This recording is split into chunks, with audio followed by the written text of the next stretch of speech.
Greeting, ladies and gentlemen.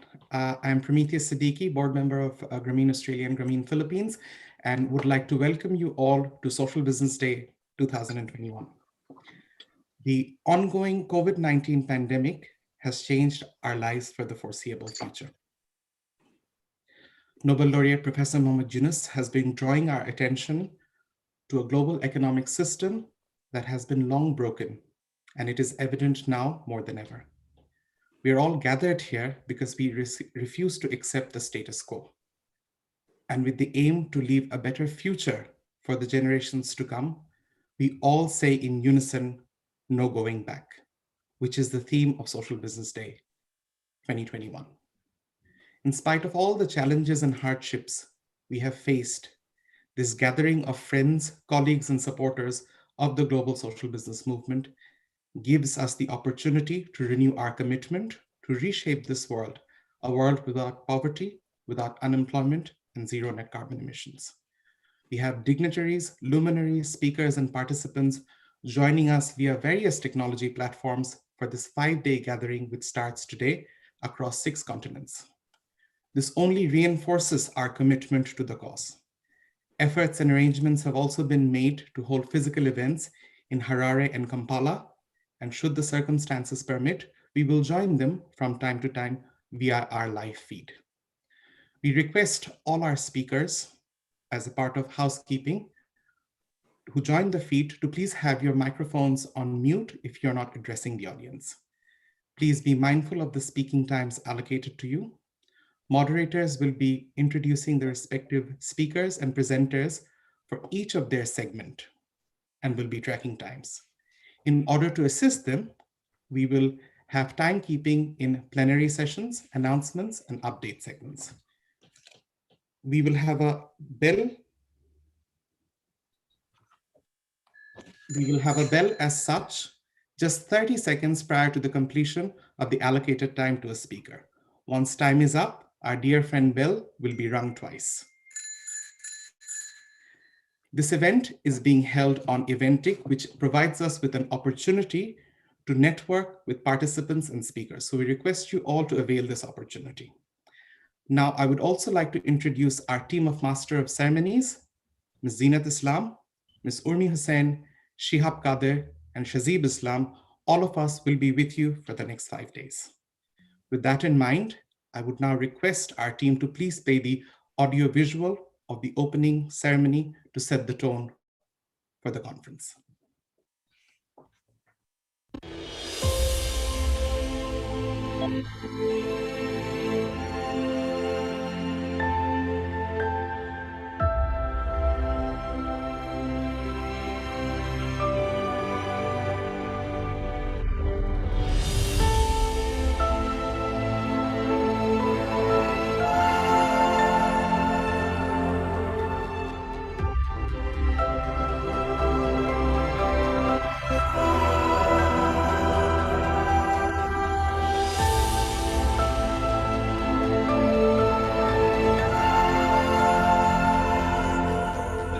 Should be not going back. That world was a terrible world. So we shouldn't even try to go back. We should be thankful to the pandemic that it stopped the machine. Now we have a great opportunity.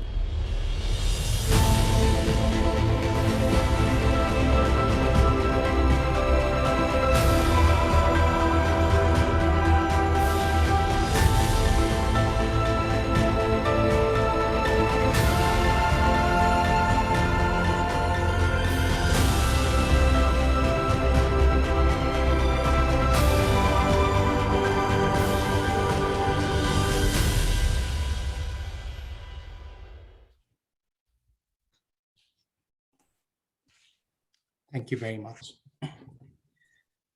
Now it gives me great pleasure to welcome the person who makes this day happen for us every year through great due diligence and an incredible amount of effort with her team. The Wonder Woman of our Social Business Justice League, Ms. Lamia Murshid, Executive Director of the Yunus Center, to deliver the welcome address. Thank you, Promi. Thank you, friends. Good morning, Excellencies, distinguished guests, ladies and gentlemen.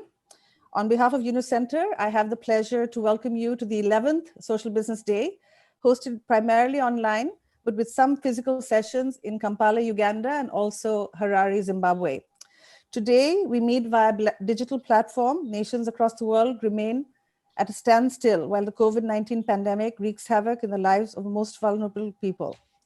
In all of our countries, the pandemic has highlighted the weaknesses of our system and the inequity of our healthcare, also the challenge to provide for those who have lost livelihoods. This arose in large part due to the current imbalanced economic system built on personal profits and focusing on the selfish aspect of business. This is starkly exemplified with the situation with vaccines for COVID for the world. Last year, on this day, a campaign was launched by Professor Yunus and supported by 143 Nobel laureates and dignitaries for a COVID vaccine as a global common good so that they are available to everyone, everywhere, free from IP and patents. And while there has been progress on this, it's still an urgent and pressing issue as most developing countries have hardly seen any vaccines despite the pandemic still raging and despite new and dangerous mutations that are spreading. My own country, Bangladesh, goes back into lockdown today for this reason. There will be a session dedicated to this topic during the Social Business Day because of the continued and urgent relevance of this. As Professor Yunus has said, and we saw in the video, the pandemic is a disaster for us, but it's also an opportunity to rethink and reimagine because the world that because there's no going back to the old world, and we have to reimagine and rebuild a new world. This is the theme of our conference, which we are holding this year over 5 days from the 28th of June to the 2nd of July. Professor Yunus has for decades argued for and created many examples of business, a mission-driven, non-dividend business that addresses societal problems. He named the social business, and this now more than ever can become a key driver for change. There are many social businesses operating around the world, and they continue to grow in number and size, including in Africa, where we have focused our events this year. We had the East Africa Social Business Forum for Youth Entrepreneurship in April, hosted in Harare. This Social Business Day hosted in Kampala, also Harare, and we will have our Summit and Social Business Academia Conference in November in Nairobi. Yunus Center in particular has a focus on academia and universities. To date, 91 academic institutions in 33 countries have established Yunus Social Business Centers to drive academic program and social business, including with 7 universities coming up in Africa that will create centers that do research, provide support for building courses in curriculum, workshops, forums, lectures, scholarships for faculty and students. This is a powerful way to involve youth who are enthusiastic about change and to follow a different path towards entrepreneurship as an alternative to the traditional path of seeking jobs. Professor Yunus has always said that all human beings are born as entrepreneurs and that being entrepreneur taps into the endless creativity of young people to solve society's most intractable and pressing problems. One goal of this forum is to bring together the young people and young entrepreneurs from Africa and elsewhere to discuss and create entrepreneurial solutions. Over the next 5 days, you will hear from more than 145 speakers, including friends on the ground who are joining us via video from social businesses in the field.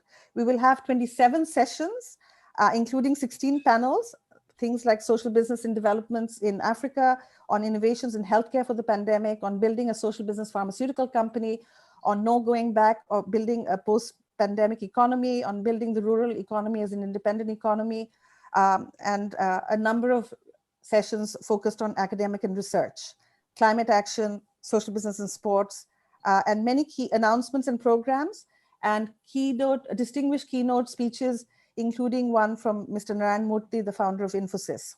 We are delighted that we co-organize this forum with Catholic University Zimbabwe in Harare, which is the home of the first Yunus Social Business Center in Africa, and also with Makerere University and Kampala International University, who are supporting in the organization of practitioner and academic panels at the conference.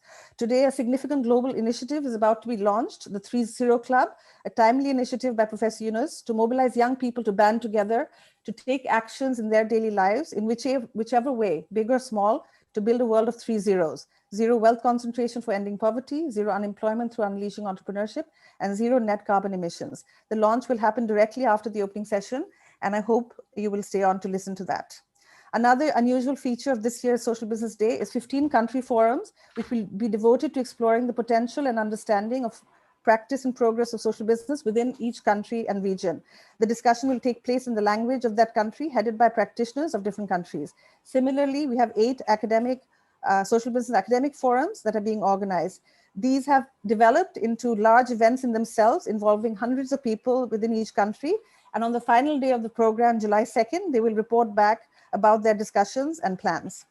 Thanks to our co-organizers, Grameen Creative Lab, represented here by Hans, Yunus Social Business, represented here by Saskia, Yunus Environment Hub, and Yunus Sports Hub, who have also organized plenary sessions at the conference.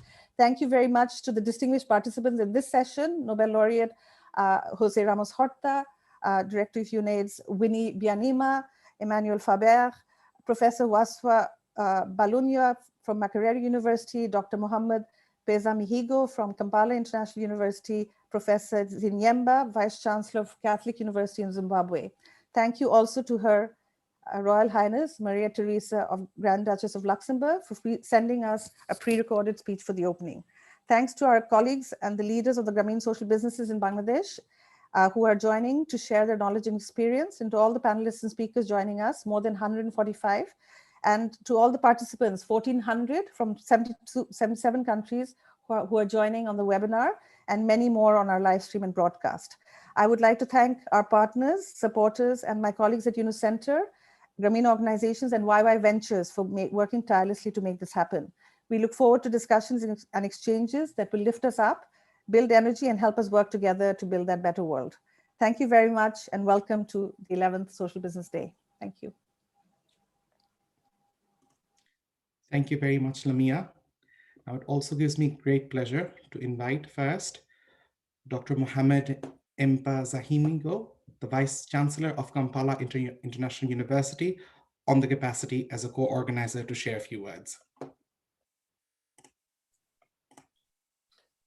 Hello, greetings to everyone.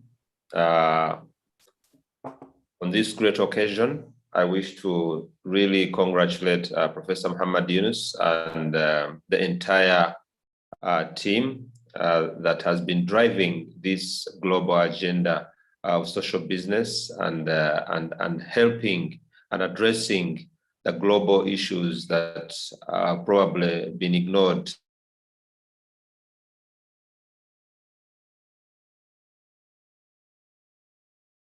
by many others. In the country, in Uganda, we wish to say that we join the entire world in this movement of no going back. We understand the catastrophe that has actually befallen humanity as a result of the pandemic. And indeed, as academic institutions, we have a key role to play. The university is very pleased that we are ready to host a Yunus Business Center. Just in the building you are seeing behind me here, the university library. On top, we have dedicated an entire floor for the Entrepreneurship and Innovation Skills Center, where we think we can provide the opportunities based on the model of the Yunus social business. So universities are challenged. Many at the moment are actually facing liquidity as a result of high dependence on tuition. We do understand that we need to do something. And my views today, I would like to say the model needs to be looking at how we can increase access to the disadvantaged groups of technology, digital technologies. How does social business get embedded with the technologies, affordable and accessible technology that we can actually leverage on in order to deliver the goal that we are targeting, the 3 zeros. So we need to understand that technology is still a myth for very many parts of the world, although in the pandemic, it has actually shown us that with technology, it is still feasible and possible for us to continue to have a life, to continue to deliver education to the youth, the disadvantaged. And so the key question is, how do we channel some of the resources out of the social business that we intend to do into increasing access to digital technologies that are available, that are sustainable for us to be able to have continuity. We may never go back, and I fully agree, no going back, because the circumstances will not allow. So we are in it together, and the university is ready to collaborate, to cooperate, and we'll be so glad to host the center. And I want to thank the colleagues, Professor DG and his team who are on the ground, who are trying to also be part of this celebration. Congratulations, Professor Yunus, and also congratulations around the world. We should keep the agenda going, and I'm so glad to be part of this great moment. Thank you so much. Thank you very much, Dr. Mohammed. I would now like to invite Professor Waswa Baluniwa, Professor and Principal at the Makerere University Business School, to come and speak.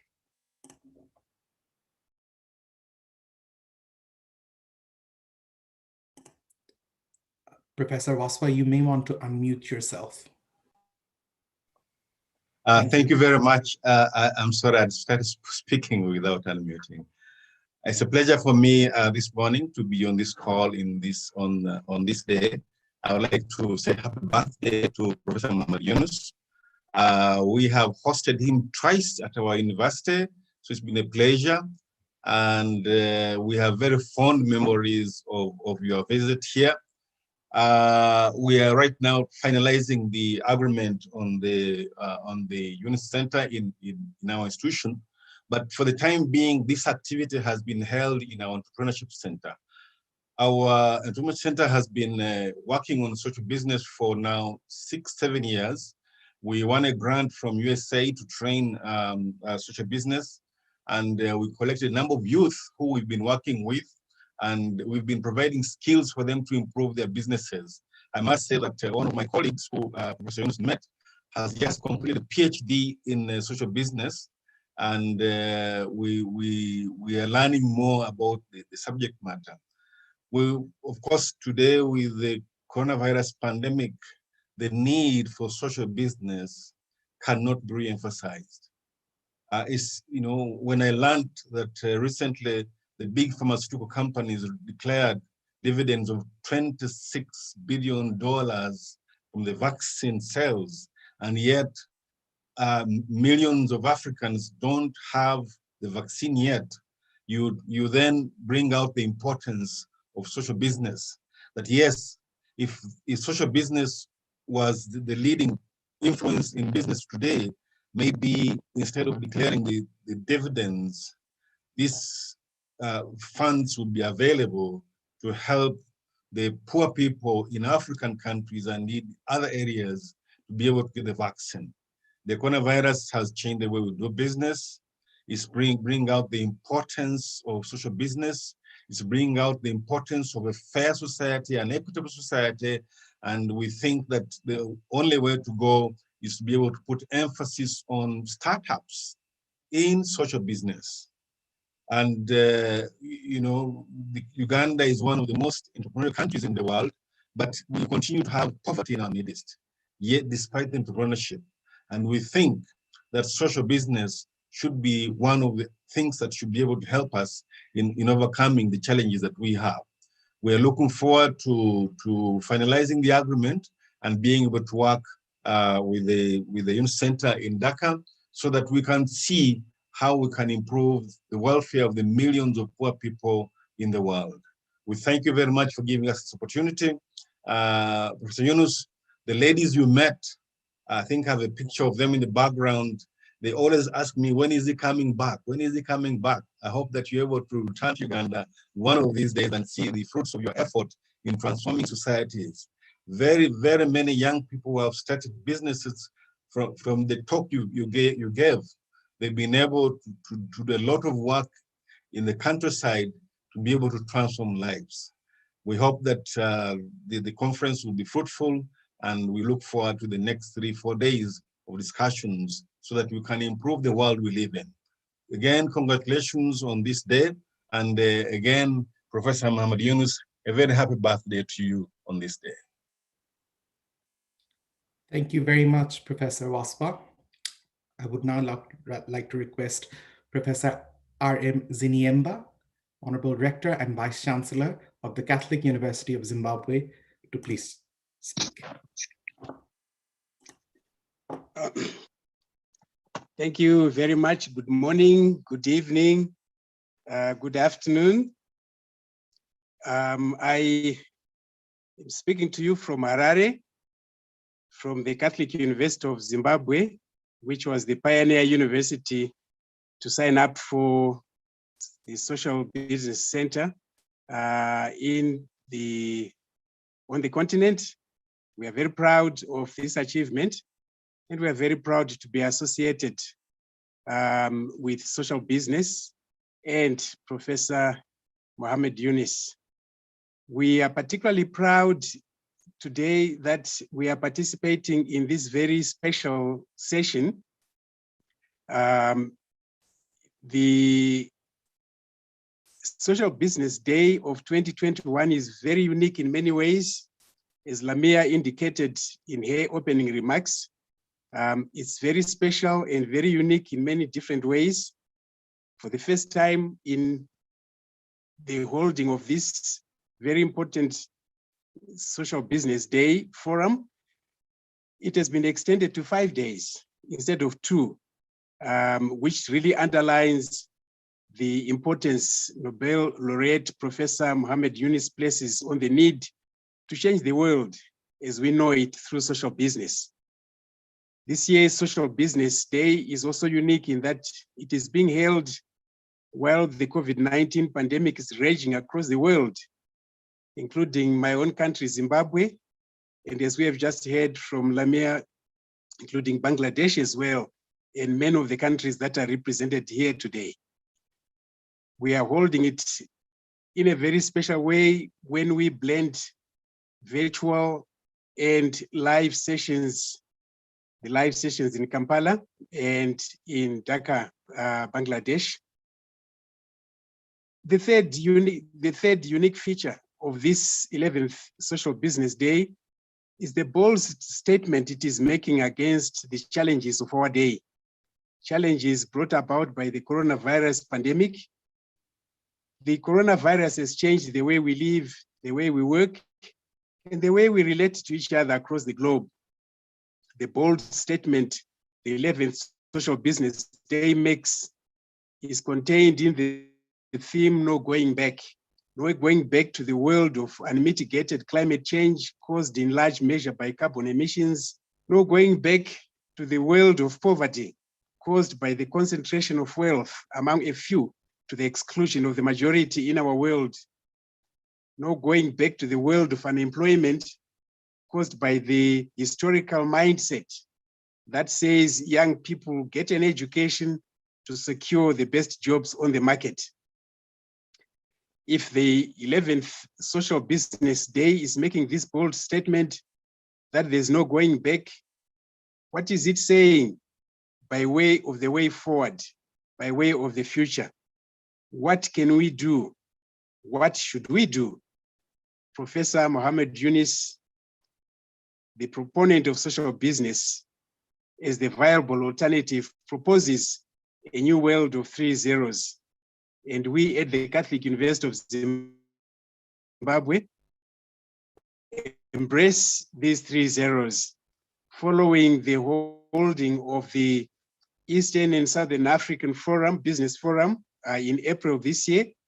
We have proceeded to form the 3 zeros on our campus, 3 zero clubs, the brave new world of zero carbon emissions, the brave new world of zero wealth concentration among a few, and the brave new world of zero unemployment by unleashing the great power and potential of entrepreneurship, especially among the young people. That the focus was the youth, because they are the future. The investment in the youth is an indication that we are moving in the right direction. So indeed, there should be no going back to the world as we knew it before the onset of the COVID-19 pandemic. the way we live, the way we work, the way we relate to one another, all have changed. And so should the way we conceptualize our world, the way we employ economics as a tool for the betterment of our lives on this planet, which we share with one another as human beings, this planet which we share with other forms of life that share our environment, our world's flora and fauna. We must therefore look forward to an exciting new Social Business Day of 5 days. We shall share a lot. We from Harare plan to participate fully throughout, including the Academia Forum, which is coming up on the 1st of July. So thank you very much. And again, Professor Yunus, congratulations on your birthday. And we wish everybody who is participating from across the globe all the very best during this week. Thank you. Thank you very much, Professor Zinyemba. Right now, we've got a bit of a surprise for Professor Yunus and all our participants from the Catholic University of, and could I please request my colleagues to have the audiovisual.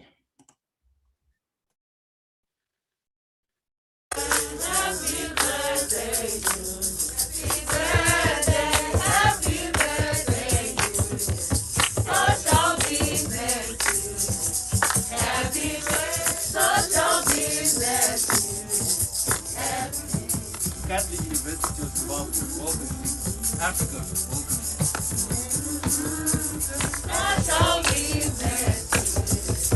Happy birthday.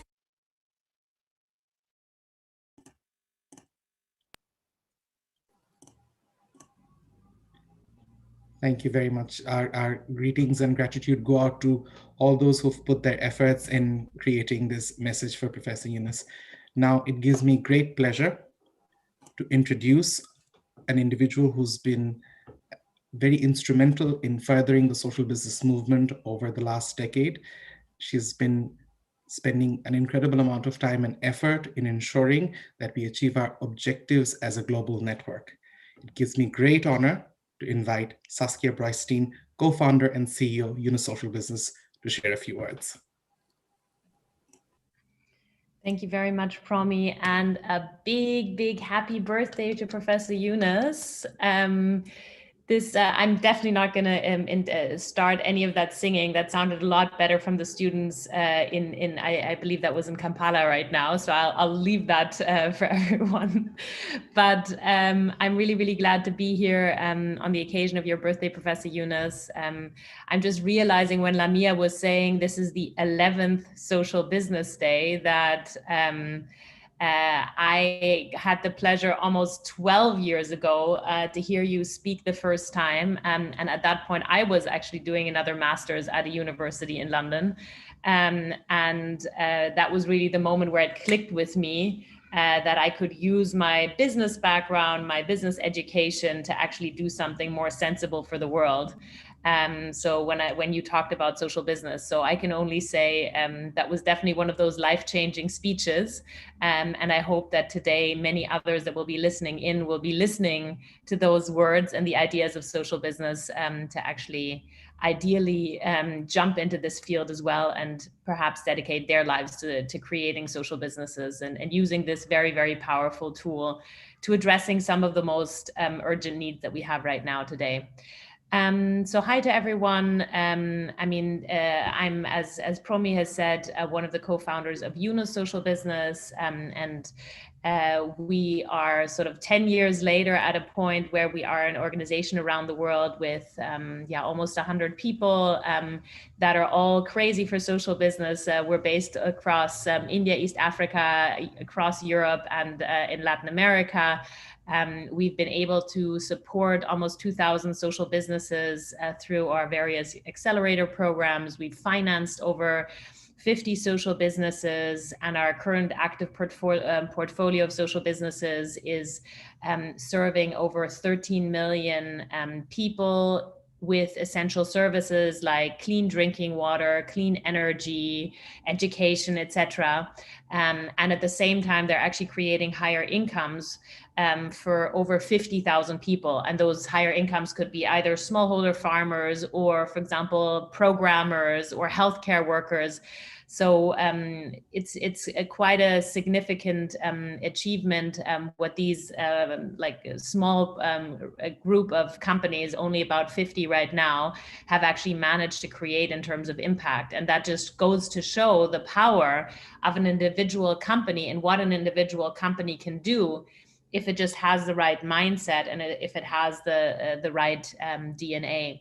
So to perhaps give you a couple of examples, we have a company called Provi in Brazil, which through an AI-based approach actually gives out education loans to tens of thousands of Brazilians and helps them to make sure that they can have the right education and get into jobs and through that actually be successful.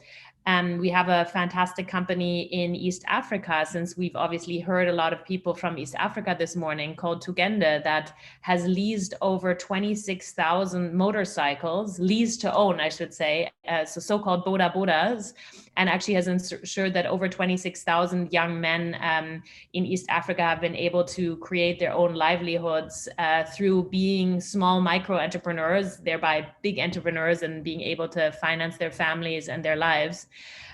We have another super exciting company in India called Virohan that actually provides training and education to several thousand healthcare workers in India.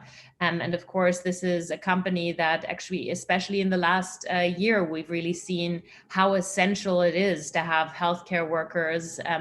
This company has right away, jumped into the COVID challenge and, even sped up their whole education process and moved to an online education model to actually ensure that really thousands more were able to become healthcare workers. So these are just a couple of concrete examples of social businesses that amazing entrepreneurs have been able to create just over the last couple of years. And to just see that just one entrepreneur can make such a difference if they've just put their mind to it. Next to obviously our own portfolio of social businesses where we've helped finance, we've also consulted countless corporations around the world where we've tried to apply the principles of social business to these large corporations. And that's of course not easy. We know that there's something called the corporate immune system that I'm sure we can also hear later on from Emmanuel how that works. I mean, corporations are systems. They're geared to not really accepting that corporations can do good. But we are seeing or at least I've been seeing over the last decade, that there are changes, that are movements, that also corporations are of course made up by people, and that these people are under pressure from the outside world, from young people movements. Even investors are slowly but surely coming around and asking, what is your environmental footprint? And of course, also the legislators are changing. So we're seeing that corporations are coming under pressure, and social business is one solution for them to change the way that they think and they act. So we are currently, for example, we just launched a program that we're running together with the World Economic Forum called the Unusual Pioneers. So pioneers within corporates who are definitely not the usual pioneers, but they're unusual pioneers. And those are currently 15 corporations from companies including Unilever, MasterCard, Habib Bank, et cetera, that have already built corporate social businesses and want to grow those corporate social businesses to hopefully eventually have a broader impact on those corporations as well, and not just have a cute little thing on the side, but actually have a broader impact on how those companies account success, et cetera. But maybe let's say that's a couple of things in terms of giving you an overview of what we're working at Social Business. And of course now, as Lamia has said, COVID is a major opportunity and is definitely a major accelerator for many of these things and many of these thoughts. But of course it is, and it has been really in the last year, also quite a threat to the work that we've been doing to individual companies. We're really actually happy to see that through our COVID relief program that we've been doing over the last year, we've actually been able to ensure that literally all companies in our social business portfolio have been able to survive this crisis, and have been able to make it through the numerous lockdowns that have been happening across the world. But of course, also with Bangladesh and also Uganda, just since last week back in lockdown, of course, these companies are also at threat, and we'll need to make sure that that they survive, because these are really the shining examples of the future capitalism, which is a much more inclusive and better capitalism that we all want. So I guess it leaves me to say that I hope today there will be many young people listening to all the practical examples and all the lovely, incredible visions that we will be hearing today. And I hope that some of those people will decide that they want to also go down the social business road instead of just the old way of doing business, but actually doing business to serve society. And thank you so much, and happy birthday again, Professor Yunus, and hi to everyone around the world.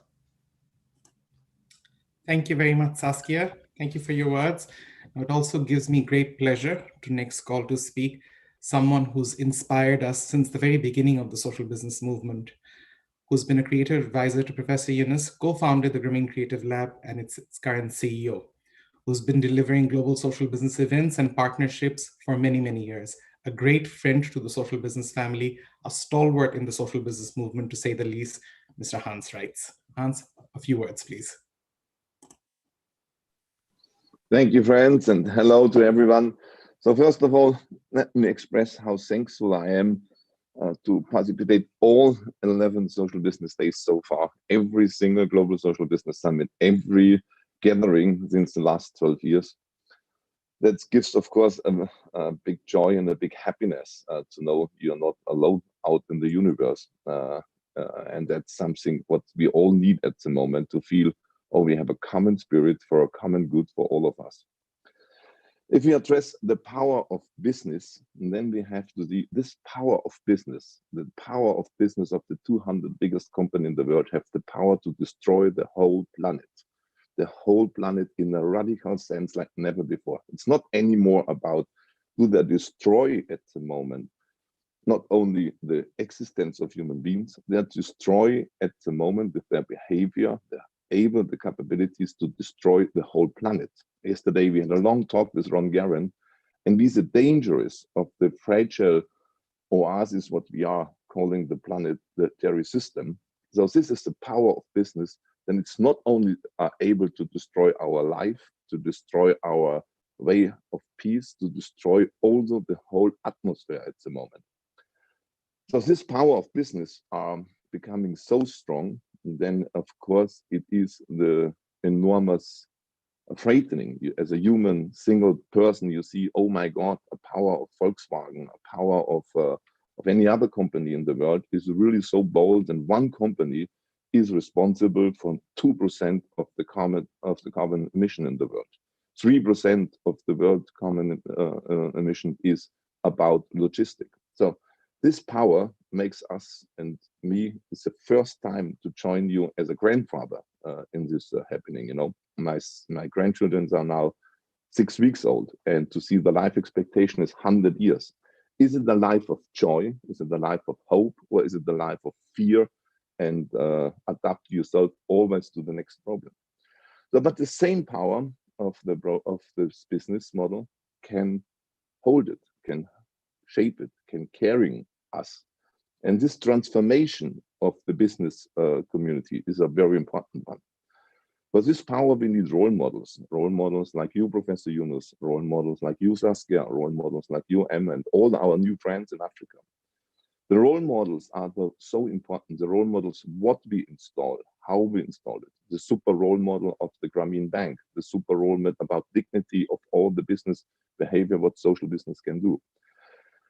So this power of role models can lead us into the feeling of let's open the arena of problems. Let's come together and see all the problems what we have, stick to the problem, and really analyze it. And definitely M can tell us, and often the solutions of today are the problem of tomorrow. So we should be very conscious what we're doing, then our solving the problems at the moment are not the problems of tomorrow. And that's where we have to see the right and the wrong guidance. And the right and the wrong guidance is, of course, the transformation is not about technology. The transformation is not about the next way how to see it. The transformation is about stop the egoism, stop the Nazismus, stop the mental aspects in our business. It's all about creed. It's all about the way how we do it. So the transformation is really into this, what Professor Yunus always show, the selfless aspect. The transformation is about to serve really humanity, to be able to hold yourself back in a way and serve people. This is what you always give as a Grameen family as a good example. When we first want to discover the Grameen family, we couldn't see how bold this is in Bangladesh. Today, maybe don't know where social business stays, but it grows everywhere. And see all our new friends in Africa, it gives me a big hope, because we will not see the seeds growing, what we spread, but we will feel it once, and hopefully you feel it. The creativity shows us all what's next. And that's where I'm very happy in my whole life always to see creativity is part of us. And the creativity, of course, gives a choice. And when you see the children, and when you see people, when you see 86-year-old woman, I had a talk yesterday with an 86-year-old woman who invests $200,000 in a green tech Africa and a social business. And then they say, yeah, that's this. And creativity comes, of course, from a nice. I want to share with you a small view where I am, because we are not in the pandemic office. We are not in the home office, in the pandemic office. But I'm the pleasure today to spend my day here at the mountainside in Austria. And at the end, the beautiness of our life is this is what we should do. And nobody else can protect it better than a good common spirit, and to enjoy life and to do it with joy, and to know why we do it, because could be such a beautiful life if we take care about each other. Thanks a lot for all the inspiration to my friends in Bangladesh. Thanks a lot for everyone who's doing social business. It could be a real game changer if we do it in the right way. And happy Social Business Day. Thank you very much, Hans. Inspired as always by your words. With this, we end the segment of the welcome address, and we move on to the keynote speeches.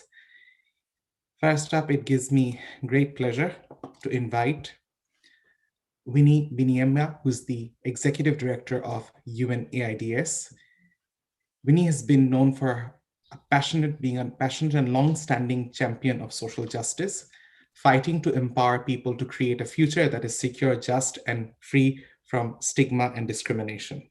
She has been a powerhouse, as Lamia has mentioned, when it came to supporting the vaccine campaign, and we thank her deeply for all her efforts. With this, may I please request Winnie to speak.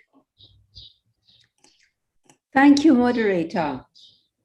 And greetings, everyone from Geneva. Professor Yunus, I want to start by wishing you a very happy birthday from all of us at UNAIDS. We wish you good health and continuous energy. We so admire your dedication to social justice, to social business. Friends, I join you today on Social Business Day 2021, the 11th year that Professor Yunus and the Yunus Center bring us together, the 11th time they bring us together. The theme is absolutely right. There must be no going back.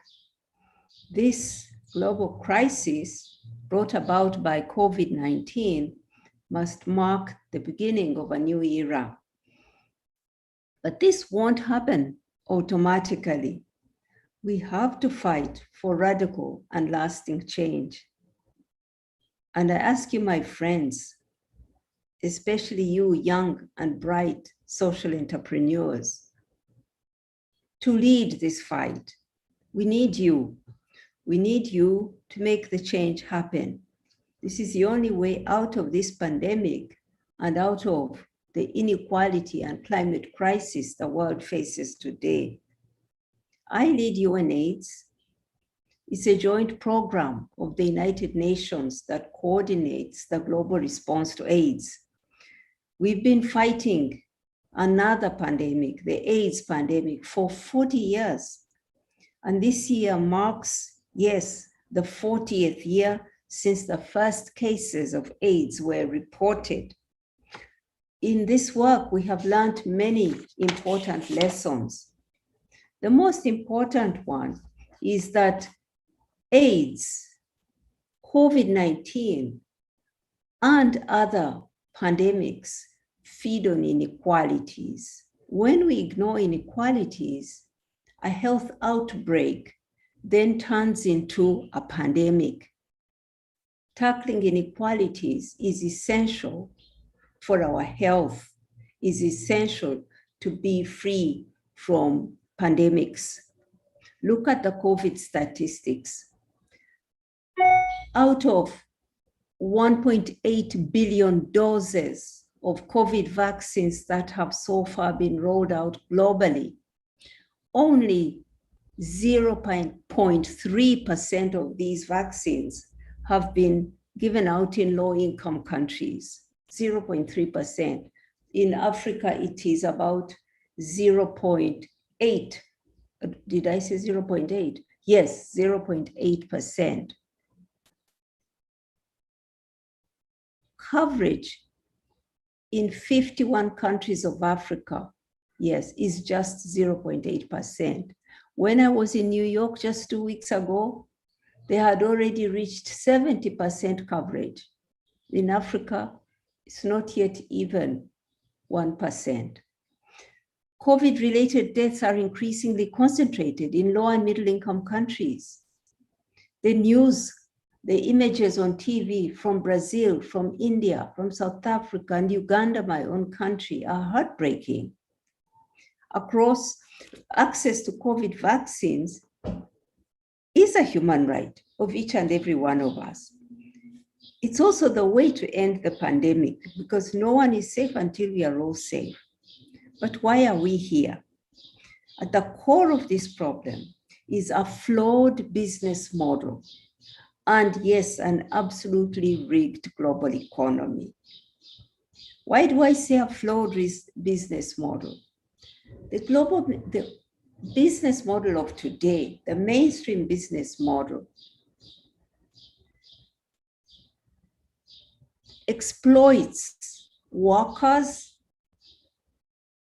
it trashes the environment, pollutes the seas and the rivers and so on, and roasts our planet, and it objectifies and undermines the lives of women.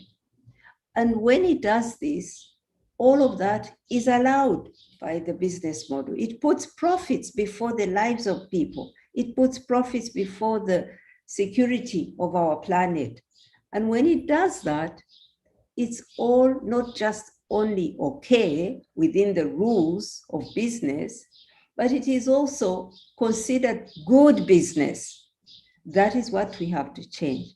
That is why I support alternative business models.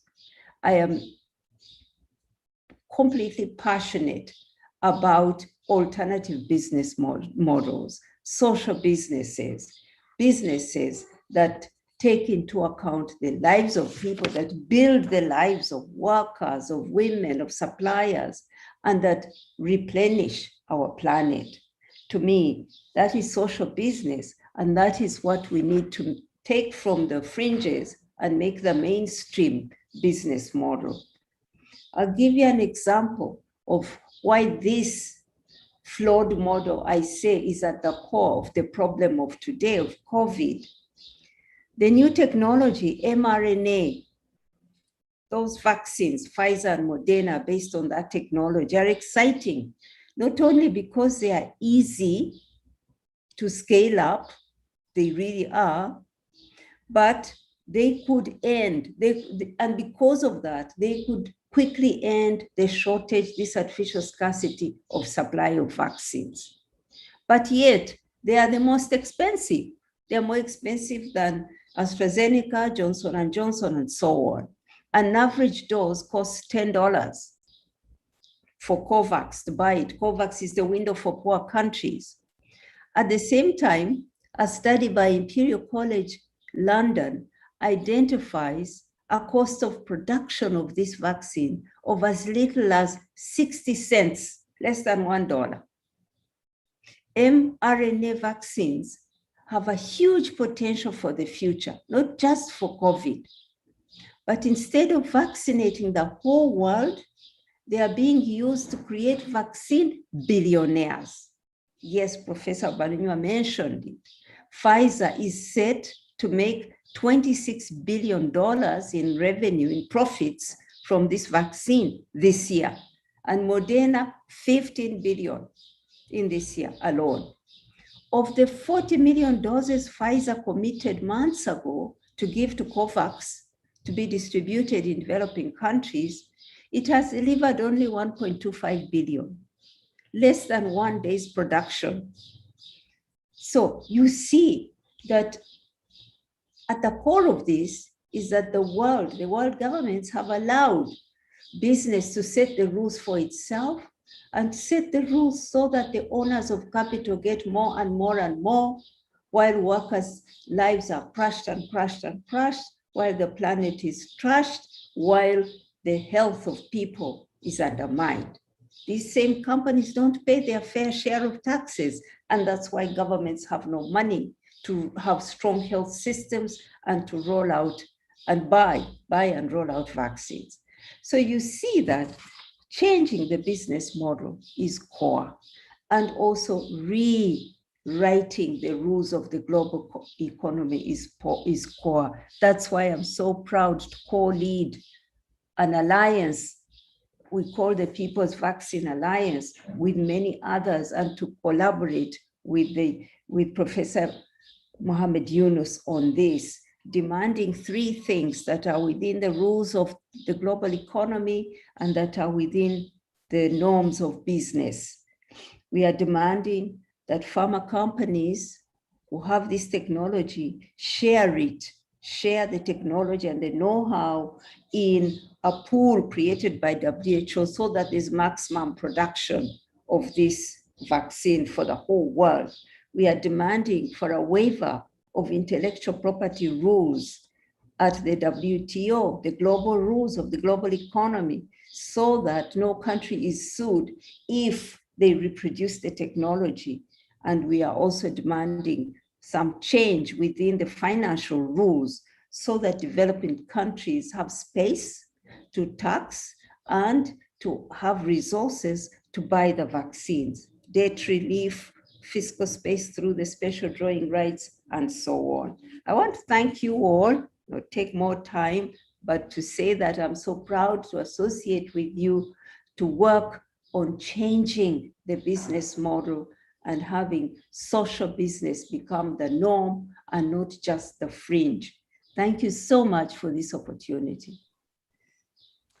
Thank you very much, Minnie. We deeply appreciate your inspiring words. Next up, I'd like to invite one of the great friends of the social business movement, Emmanuel Faber, who identifies himself as a CEO, climate and social business activist, and rock climber.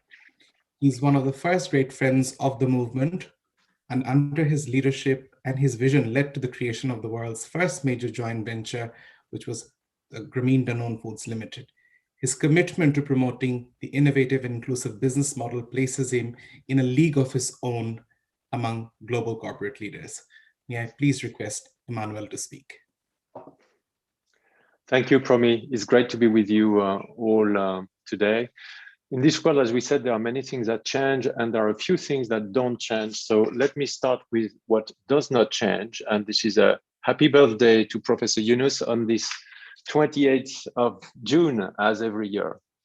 Beyond this, as we just said, things are changing, but let me say one thing against the theme of these social business days and week this year, which is that when we say that there will not be going back, I would like to insist on the fact that there is not going back. What we see is that governance strategies have created long-term divergences in the trajectory, the social trajectory, the political trajectory, the economic trajectory of their countries. And there is no way that that can be turned back in a few weeks, a few months. It is there to last. The way governments reacted to the pandemic has created more inequalities than we had before, the COVID inequality. And Winnie just shared how dramatic this is when on top of these governments and business models are in a way aligned in creating even more of this inequality. The second point is that sovereignty is there. Governments have stepped back into economics in many ways, into our social lives around the world for good reasons, but not always with good sense.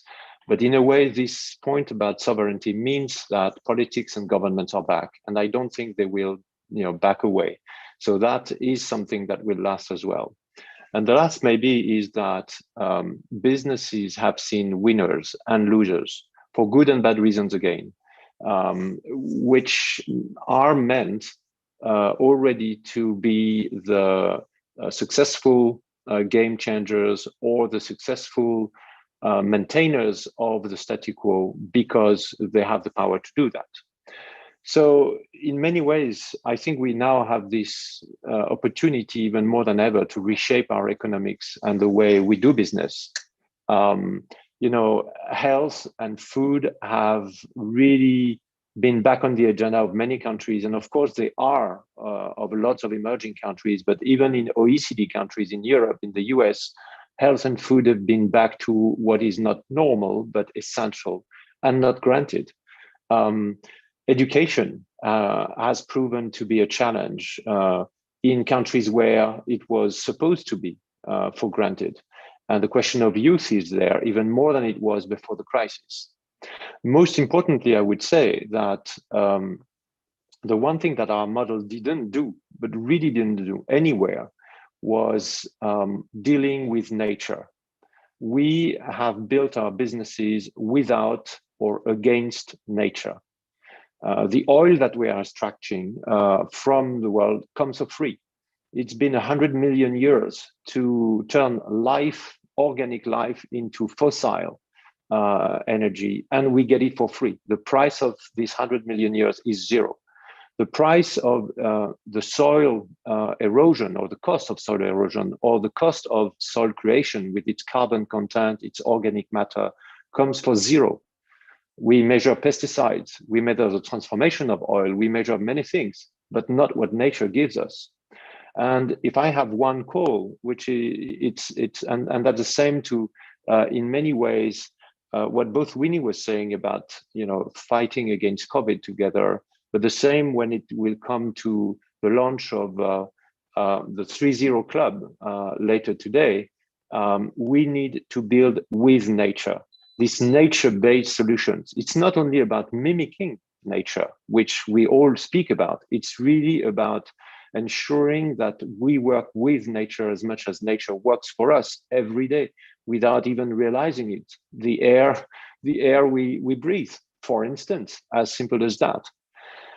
So what leads me to say that this climate and nature justice will not happen without social justice, because the people that are facing the most dramatic consequences on the climate topics are also the ones that are not treated fairly as part of our global economic system. So for me, climate and social justice have to really go together. And it's very simple. I don't think that there will be a market economy 10, 15, 20 years from now if there is no climate and social justice. If this economy doesn't have as a core purpose the rise of this justice.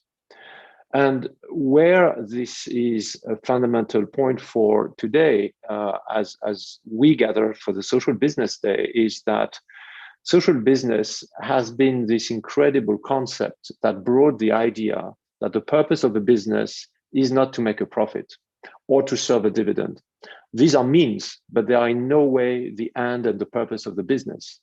So, it opened this idea that if the purpose is not this one, then what is the purpose? And that's where I think this climate and social justice should be the purpose. And when it comes to the way, a few of you have referred to big companies being a huge part of the problem. And how could they not be part of the problem? Because the reason they're huge is because most of them are a fundamental part of the system, and they have grown with the system for decades, for many of them. And so they come with what they brought, which is doing good, but they also come with all the collateral, unintended consequences of not realizing and sometimes deliberately not willing to deal with the social and the climate consequences of our business models. So yes, big businesses are going to be part of the solution, but they will need leaders. And leaders will not be only CEOs like me and others that want to be activists of this change. Although I can see a generation of leaders that are now truly inspired or shocked, because some of them, as Hans said, they've got their children now or their grandchildren, and they have to think about, they'll be living in 50 years. And what do I do now in my last 5-10 years of leadership to make their lives and their friends' lives better than what it looks for? But they also need intrapreneurships and social business intrapreneurships. And I can tell you that there are many, many, many. I have seen collectives of employees raising their voice to change the way the companies work. And I think this is going to be a growing movement. But my final word will be for the real entrepreneurs, the one that Professor Yunus has been supporting for so many years with microcredits, but also after that with the concept of social business. Because the one thing that is absolutely sure to not turning back and creating a better future, economics and business are going to be the backbone.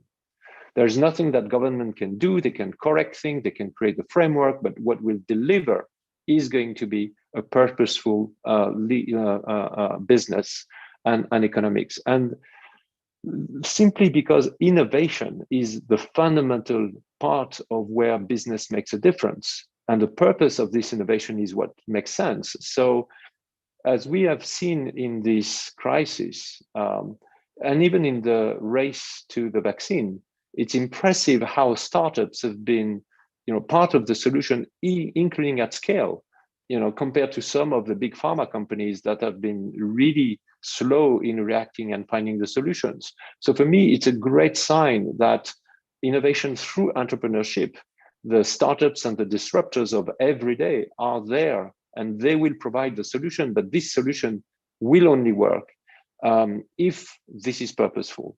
And I will just finish by saying that I don't think that there is anything more powerful than an entrepreneur with a true social vision. And I think this is really what Social Business Day is about. That's why I'm so happy to be part of this crowd. Thanks, my friends.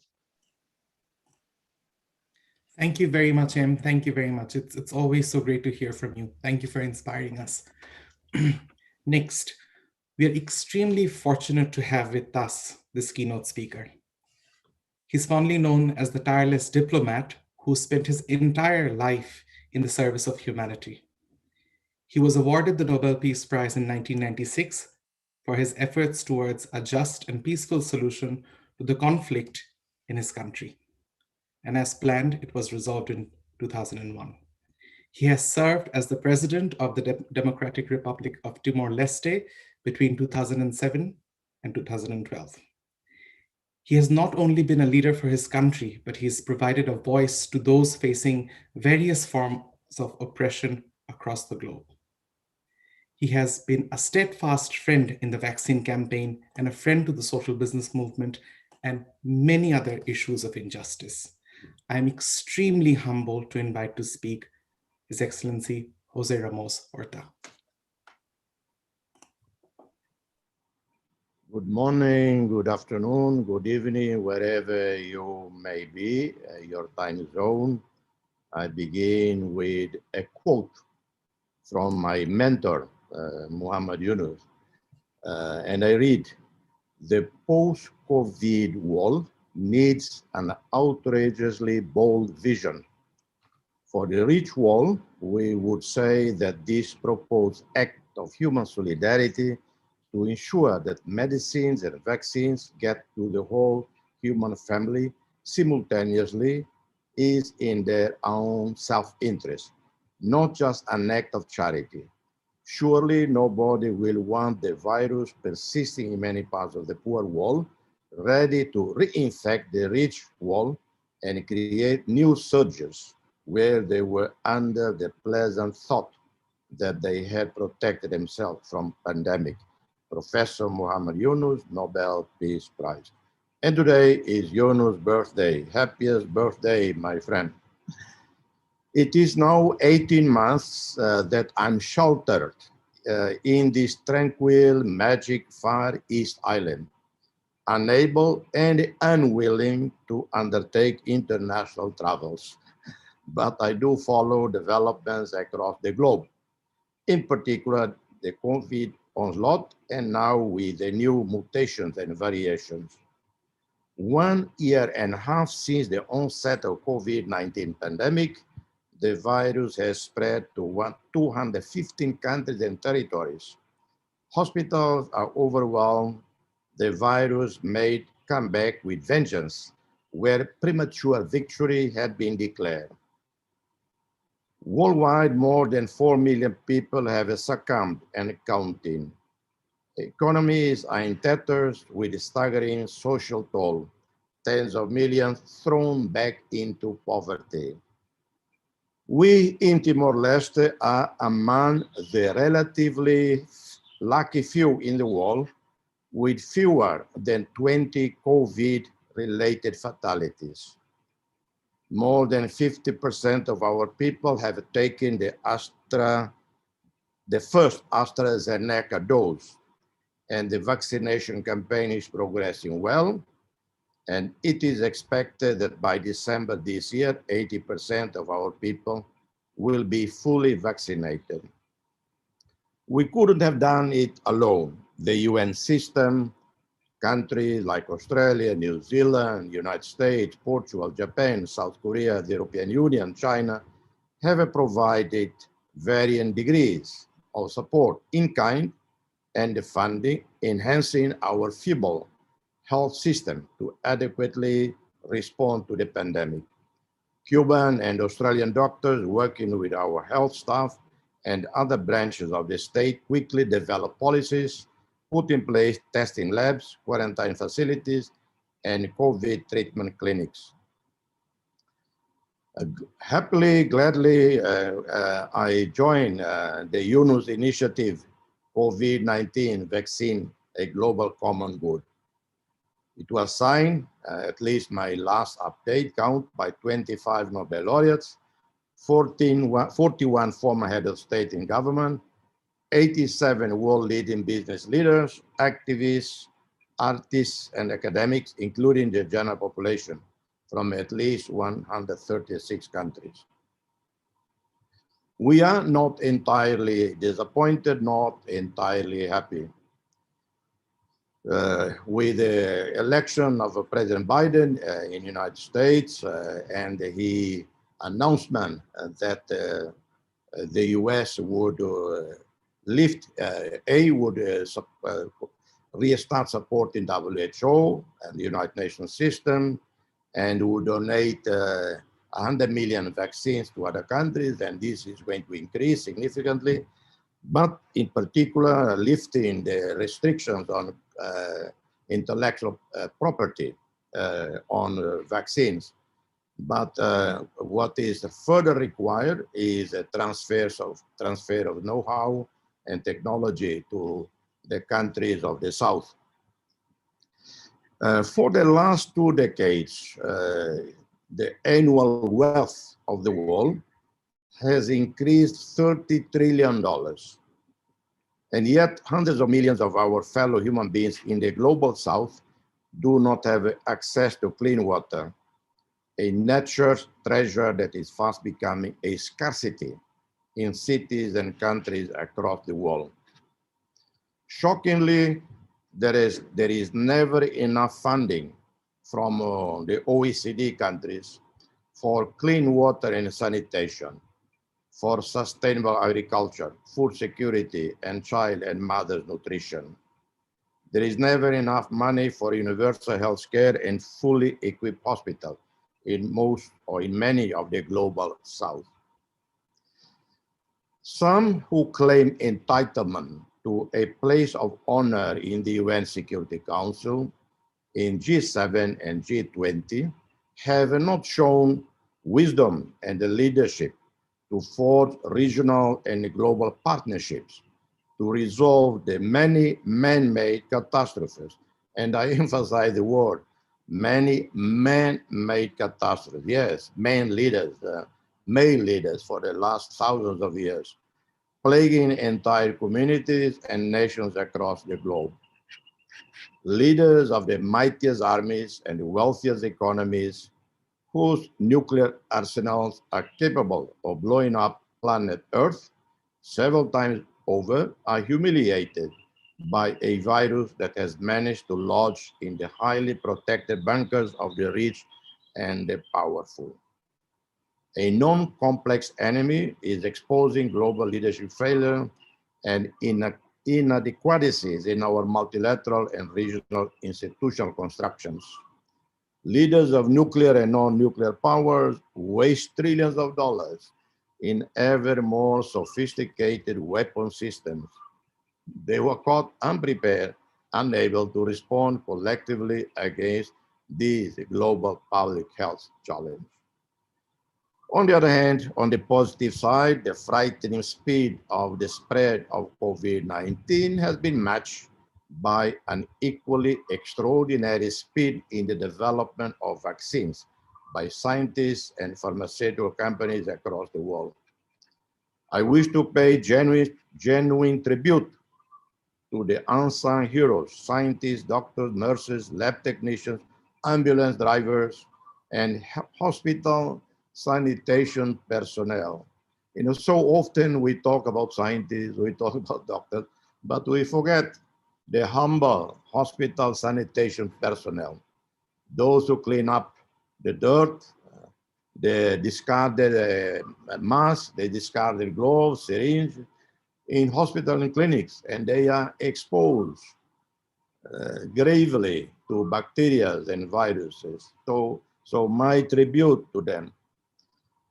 Sadly, as vaccines are churned out in the US and Europe, the first recipients of these benefits of science are obviously the peoples of the richer world, in particular North Americans and Europeans.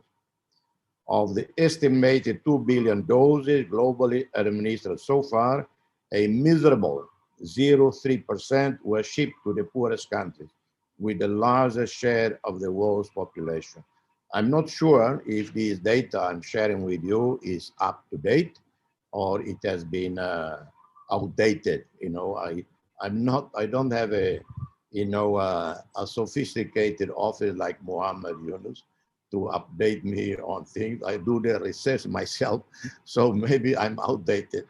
But anyway, if I'm outdated, it's not, I say with ill intention. Likewise, trillions of dollars in economic and social rescue packages adopted by the US Congress, the EU, and Japan were meant for their citizens, while the billions of people living in the periphery see their miserable life and meager survival incomes evaporated as governments impose lockdowns and as industrial output, international trade, investments are reduced to bare minimum or stop altogether. In the face of millions of fellow human beings thrown back into poverty, most creditor countries and banks refuse to write off their debt. They haven't had the decency to freeze interest payments through this pandemic and global recession. We share the same planet, but we live in different global villages.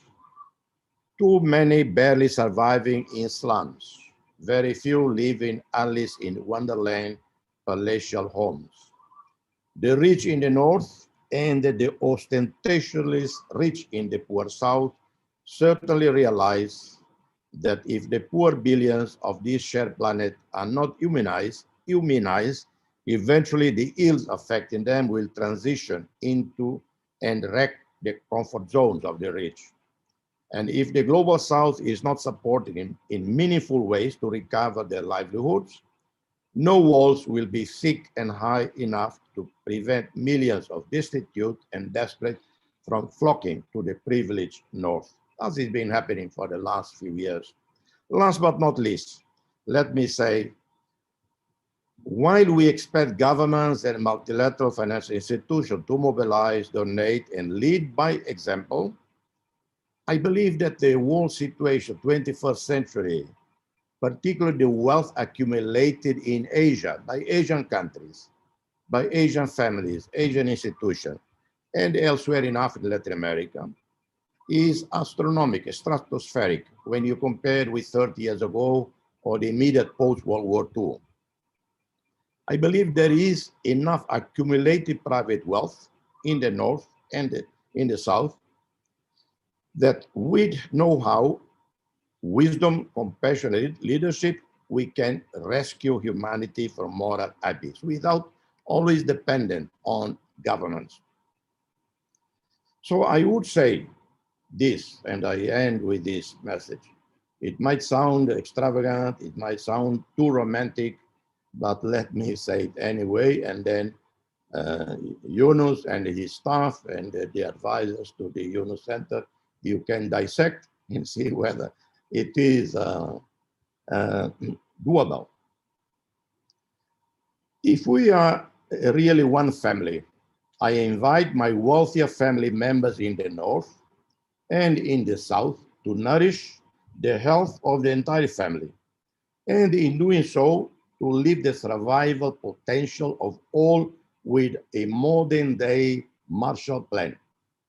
This requires a global vision and the combined support of all, including the G7, G20 countries, but fundamentally with the concurrence of the following: 10,000 biggest banks in the world, led by Grameen Bank, for instance, 10,000 biggest companies, 10,000 richest men and richest women, 10,000 richest foundations, 10,000 richest universities, 10,000 richest churches, to invest in sustainable agriculture, clean energy, clean water, education, and health, as well as provide resources to build modern clinics and hospitals, science and medical research institutes, create meaningful jobs in every country in the world.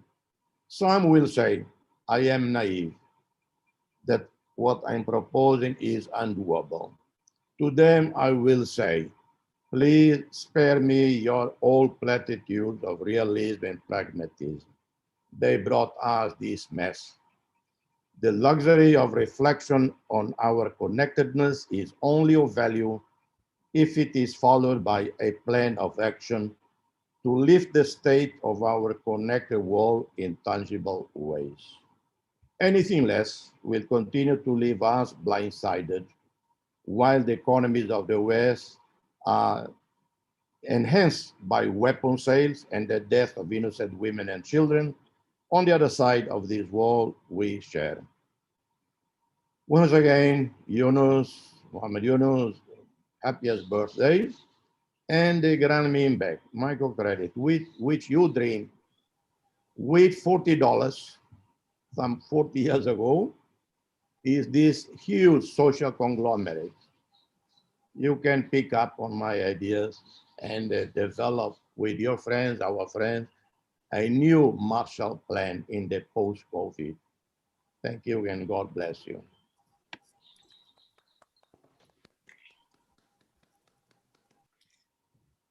Thank you very much, Jose. It's truly inspiring always to hear from you.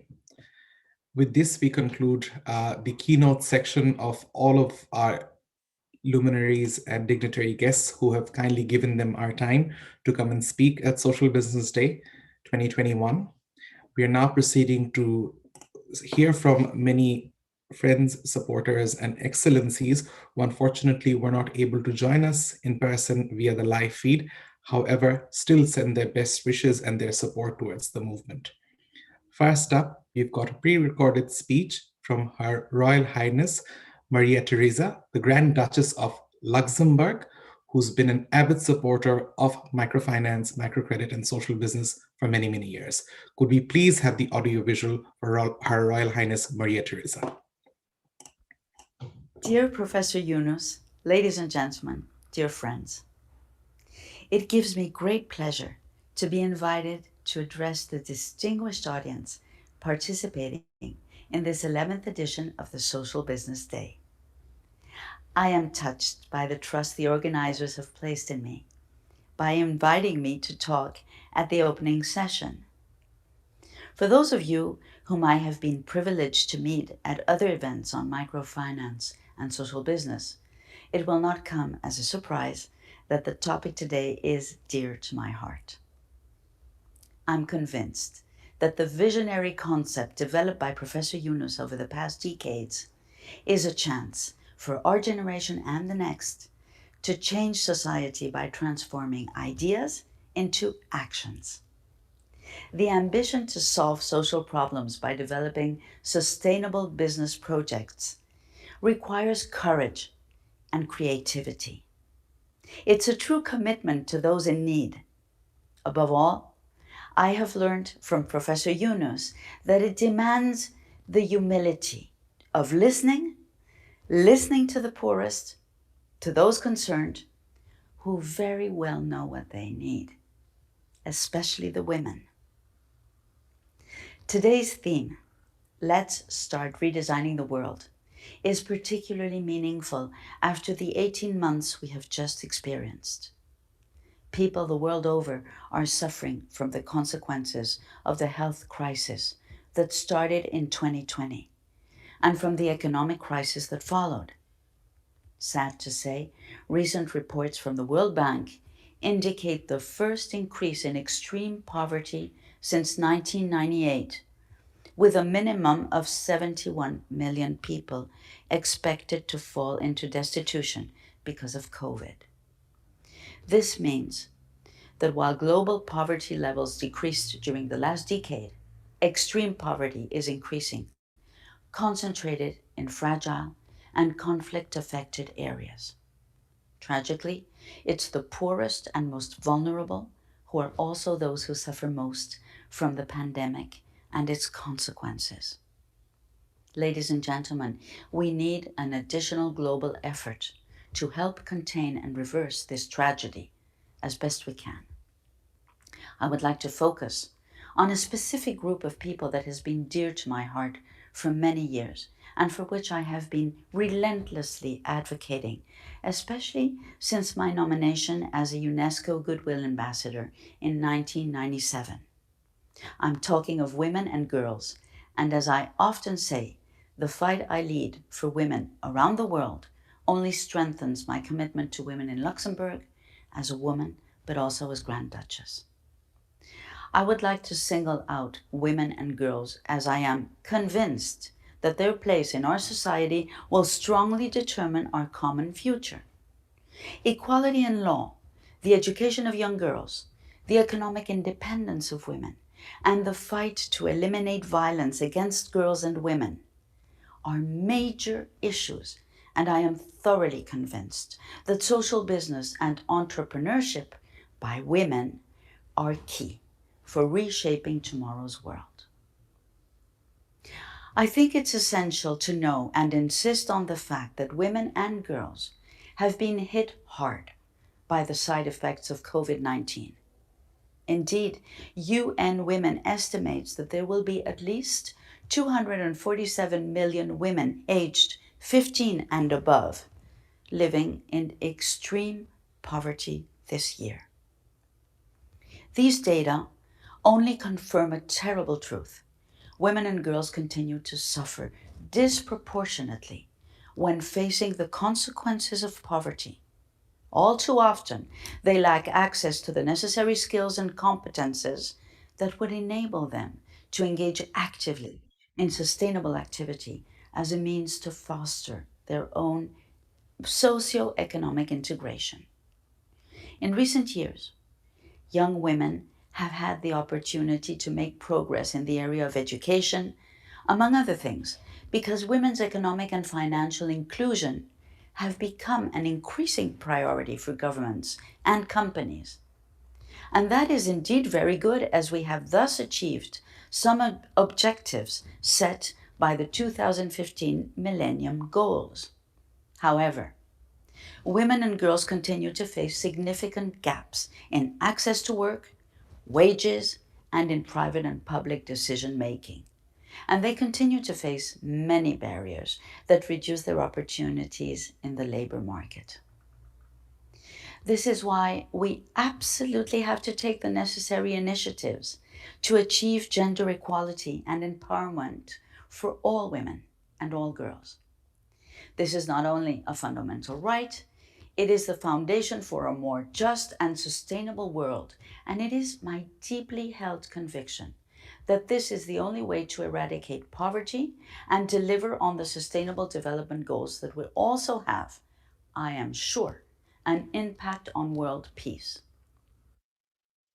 To achieve this, we must keep on working for an environment where women and younger generations can seize economic opportunity, giving them access to everyday financial services such as credit, savings, insurance, and transfers. This is unfortunately still not the case worldwide. Women hold the key to changing the world for the better. We have to lend them our support so that they can achieve their goals themselves. This is a battle that will be won project by project, village by village, like Professor Yunus and Grameen Bank have well shown us. Many European countries are engaged in efforts to achieve the goals of the Agenda for Sustainable Development. I'm very proud to underline that Luxembourg is amongst the most active, notably by committing to assist and finance entrepreneurial initiatives that are predominantly led by young people and women. The integration of women in economic life will not only play a crucial role in the transition to a more equitable society, but also to a more sustainable society by creating economies that are more resilient. As women gain control and ownership of financial services and productive assets, they can improve their power with numerous positive outcomes, notably that of giving importance to sending their children to school. A virtuous circle is put in place. To sum up, I would particularly like to address the young generation, the target audience of the Social Business Day and of the 3-0 Club project. You're the makers of tomorrow. You will contribute to shaping our future. By assisting women and girls to fulfill their potential, you create a powerful tool for the development of society.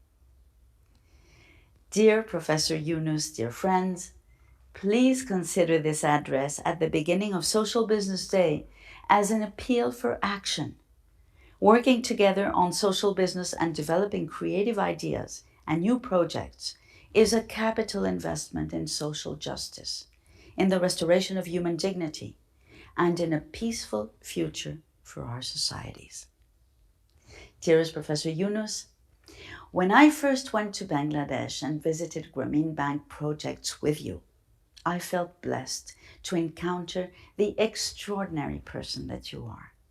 And truly, while sitting next to you in the car that was taking us to one of the women's villages, I said to myself, how lucky I am to know such a marvelous human being.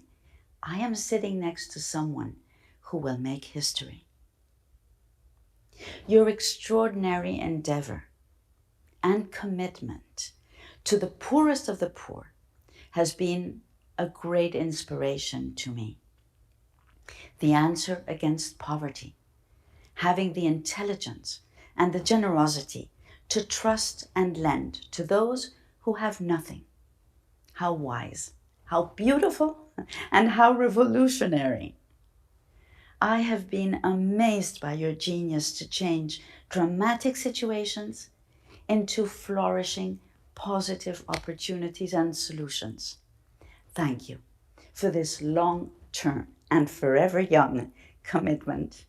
And thank you for helping hundreds of thousands of poor around the world rise out of despair. Happy, happy birthday, dearest Professor Yunus.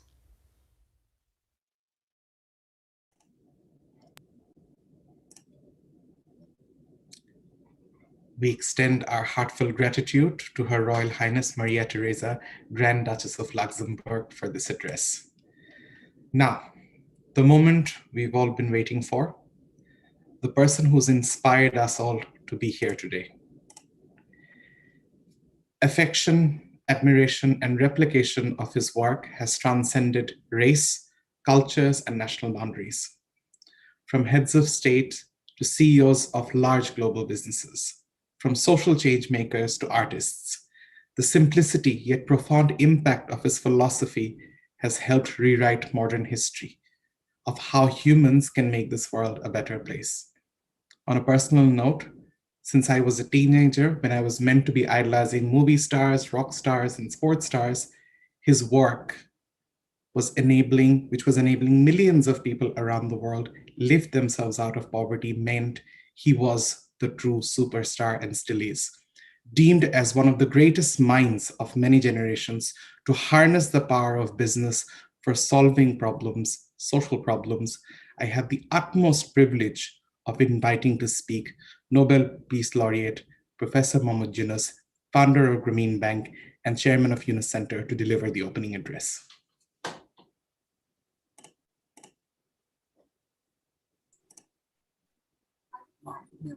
Sir, mute. Okay, got it. Hello, thank you, Prami, for your wonderful introduction. I'm very grateful for your kind words. I'm very happy to have this session. It's actually a gathering of friends trying to see where we are and what we can do. And Social Business Day was conceived as a gathering of friends to share with each other the experiences that we have earned during the past year and what we need to do, and kind of look at each other, grab each other, hug each other, and get our batteries charged for the next year, what we want to do. So that's how it all started. It was like, for us, it's like Eid celebration, meeting friends and kind of be together. And like Christmas, being with the friends and celebrating with each other's companies and so on. So that's how the purpose was, and it's still the purpose is, and that's how we got all our friends together here. And when I'm listening to the speakers right now, I was not waiting to hear a speaker some distant place and saying some distant things. It's just friends sharing their wisdom, sharing their experience and excitements and happiness and high points and low points. So this is what the purpose is. And at this moment, as we go through, we do the same thing. We celebrate our friendship and see where we are. This time, along with the celebrations, we also come with the deep worries. This time, we cannot avoid that. We are in the point of the history where it makes us terribly worried where we are, what we need to do, where we are going. This is something that we are all discussing at that point, and that's what it has brought us to. Pandemic has revealed all the bad things that we have done over the years, and all the things that we kind of walked away from, brought to us to confront us. And vaccine is one which have been discussed very well, and Winnie has given very forceful information about the vaccine situation here. And that just symbolizes the situation that we face today, where we are. Not only today, it symbolizes what we have been doing all these years, where we have been to. And that's what kind of drives me in the direction of saying that we have been dreaming about global village all the time, that we're, with the technology, with everything else, the whole world is becoming a village, and we are so close to each other. We can share everything with each other and so on. But the pandemic has given us a new realization that that's idea of dream, or that the dream of a global village is completely wrong. It's just in imagination. It's in reality, nothing such happened. And that's why we see when the vaccine, when the pandemic came, we emerged as islands rather than a total global village, and islands distant from each other. And some islands making a very clear policy of distancing from other islands. So we see the whole world as a group of islands spread around the world, and some lucky islands want to have their problems solved without worrying about other islands, what is going on. And vaccine is a symbol of all that. And that's what when he mentioned about the $26 billion profit in 1 year for the vaccine, and another $15 billion for another one, the ugliness that it represents, that we cannot just walk away from that. And what kind of world that we have created when people are dying, we are celebrating our profit, the amazing amount of profit that we are making out of it. And many of the staff of those vaccine companies became billionaires during this time. And of course, the shareholders became billionaires during this time. So this is the kind of world that we have in front of us. And what do we do? So we see the deepest of the crisis right now. And not only pandemic itself is a crisis, but the pandemic has revealed all the other crises that we have been carrying around. So we come to the deepest point of that crisis.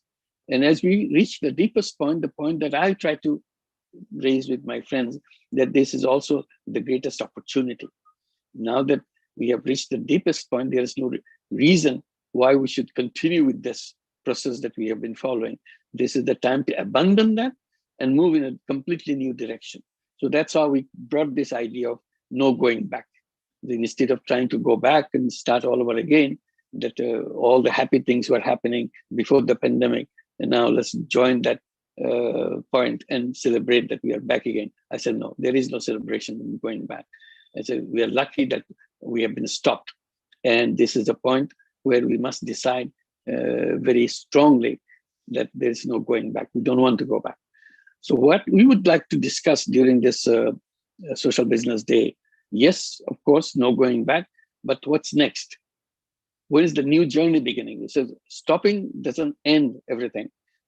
Stopping is a status, but we have to make a new status of creating something new, creating a new journey. So this is the new journey that we have to create. This is what the Social Business Day that we'll be celebrating during the 5 days. We'll be searching for those directions, the new journey that we want to make, which direction we will give. There are lots of issues which will be discussed here. And I'm very happy that we got all our friends together to look at that and see what is doable. And my friend Jose Ramos Horta mentioned about the Marshall Plan. This is another great idea. But everybody has ideas to pour in and see where we begin. One of the things I want to share with you that I feel very uncomfortable every time I hear those words, and I want to see that how you feel about it. And whenever we talk about the future of the economy, future of the world, invariably you hear the word fourth industrial revolution. And it gets me kind of unnerves me. What fourth industrial revolution? What revolution we are having in the industry? This is sometimes they indicate that the technological change will be such, everything will be changed, everything. And this is what we are talking about, the islands. This is the language of the islands. This is not the language of the global family, the global village. That's not the language. So we have to be careful. We have to make sure we bring out our voice the moment this idea of fourth industrial revolution comes up. My point is, it's not the fourth industrial revolution. We need a transformation, the great transformation of the industries and the businesses, a social transformation of the industries and business. It's not the technology transformation, it's the social transformation.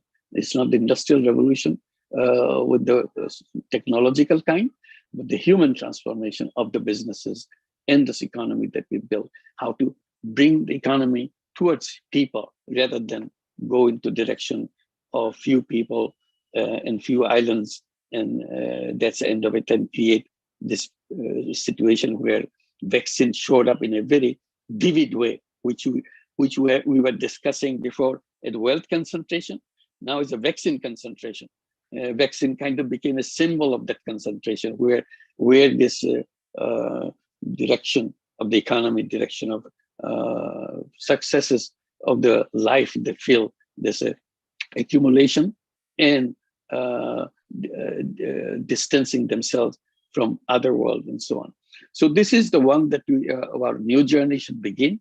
What kind of humanizing of the economy, humanizing of the industry will take place, how we do that. That's where we have been discussing about the social business and things that we have been doing around. Today, during this social business day, deliberately we brought something concrete, so that while we are discussing directions and so on, and we also must think about some concrete things to do. One concrete thing which will be brought out by Hans and his colleagues about the creating of a social business pharmaceutical company, because we are now face to face with pharmaceutical industry, how profit driven they are, how as Winnie mentioned about 60 cents cost, and the most favorable price that they can offer is $10 with the 60 cents, with and King's College making these calculations. And how we bring this together to create a social business pharmaceutical company, which not only 60 cents vaccines will be available at 60 cents or so, and also all the other medicines and drugs that we produce to the pharmaceutical industry. So this is a big challenge, and we don't have to go and undo everything overnight to do that, because we can't do it, but definitely we can create one social business pharmaceutical company to show that it can be done. And this is the time to do it. And this is the point that I wanted to repeat throughout the Social Business Day celebration that we have. The time is now. History has offered us the time, and we should not miss this opportunity. The time is now. We have to take bold actions, and outrageously bold actions. And this would be one of those actions to create social business pharmaceutical company. It's not only vaccines, all kinds of drugs. To give you some examples that I go through, when my friends and acquaintances come from the USA, visit their country, their families here, those who are now staying in the United States as a permanent residents and so on. By the time they go back, they do two things. They buy some shirts from Bangladesh, because it's so same shirt will be bought in New York or Houston or wherever they live, is triple the price and so on. So they buy shirts and all the clothing for their families here. And they never forget to buy medicine from Bangladesh, because it's so much cheaper, as good as US medicine, but they buy all these locally produced medicines in Bangladesh. So this is the discrepancy that you see, what the people are required to pay and what they're actually buying for. And this is the thing that, so it's not only in Bangladesh. I'll give another good example that you see it every day. Americans going to Canada, just a shopping trip to buy medicine, because it's so much cheaper across the border. And then there's a whole business of tourism, health tourism. So you go to a country, get your treatment done, and enjoy the country, visit the country, and come back. It still will cost you much less what it will cost you in the United States. So this is the kind of discrepancies we have created within the system, how to undo that so that it's available. And we are talking about the people who can afford. And there's a whole section of people who cannot even afford anything. Even in Bangladesh, they cannot afford it. Forget about the other thing. How to make this thing happen? And it's possible by creating social business pharmaceutical company to address those issues, into how to make medicines available to people in a reasonable way. And we can have the collaboration that, as my friend Jose Ramos Horta was giving, how many people, friends that we have assembled. There are friends everywhere. Simply, we have to connect them. And with universities who do the research on the vaccines, research on the medicines, they will be very happy to be associated with a social business pharmaceutical company. They are already do this with not much money they are earning from the pharmaceutical company. But as a part of their research work, they get some grants from the government and do the research and hand it over to the pharmaceutical companies. So instead of giving the pharmaceutical companies, they will be very happy to give it to social business pharmaceutical companies to make this available. So this will be an issue that we can discuss, make sure that we make a big effort to make a big change. Another one that we will discuss, and that's during the forum, during this Social Business Day, is about the young people. Young people have been accusing us, accusing their parents that they have been stealing, their parents are stealing their future. So Hans introduced himself as a grandfather. So now grandfather will be stealing the future of their grandchildren. So this is the situation we are in a very awkward situation that we are accused, and we cannot deny that we are stealing the future of our young people. So how to address that? One way we are trying to address, proposing that we address, us instead of telling the young people to follow us, maybe we reverse our position. We should be following the young people. Let them decide which way they want to go. Decide what is the kind of world they would like to create. What is the kind of policy they want to pursue, the structure they want to develop. So in order to do that, to make that thinking, we thought, why don't we invite them and join in a groups so that they can continue to discuss this and come up with solutions. And whatever assistance they think we are available to give or relevant for them to give, they may ask us. Otherwise, if they think we are not needed, that's fine, as long as they can find that their path, rather than being steal their future, instead of being the pirates who are taking away things from our own children, on our grandchildren. We should be the genuine parents and grandparents, helping them to develop what they are. That's the idea that we'll be discussing during the celebration here in the Social Business Day, is the 3-0 clubs. There's just 5 young people deciding their own future. And we'll be standing by for a meeting. We are not giving them the advice. We are not giving them something to do. So this is something that will be some concrete issues that will, many other issues may come, but these are, we thought we can share with you how to make decisions and make it happen. But one thing remains for us, all of us, during the Social Business Day, as usual, we get inspired and get for action. This time, action is absolutely necessary. We cannot just stay and watch the situation go worse every day. When pandemic came, Bangladesh was hit by pandemic. Daily death never crossed 100. That's the statistics, whatever reliability it has. It crossed one time 100 deaths in late April, just as recently as that. Otherwise, it's very low. Now then, after that, it sharply went down again. Now it has, in 2 months, it has come down to 119. Again, in 2 months, it hit the highest point and continues because of a new variant, Delta variant coming in. So we don't know. You talk about the vaccines, you talk about people are vaccinated in many countries and so on. Where do you stand for that? It's to say that we are safe, everything is okay. If you leave the other part of the world unsafe, it is going to come back again to you. So there's no way you can secure yourself behind the protection of the vaccines that you already got, because other things are coming out too.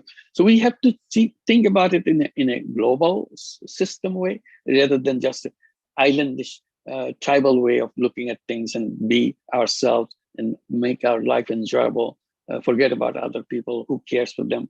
That's not the way we can continue any further in a situation like that, where population is increasing in an enormously fast way. There's no way we can hide in one island or another island. So this doesn't work at all. So we have to come back and see what kind of economy we want to build.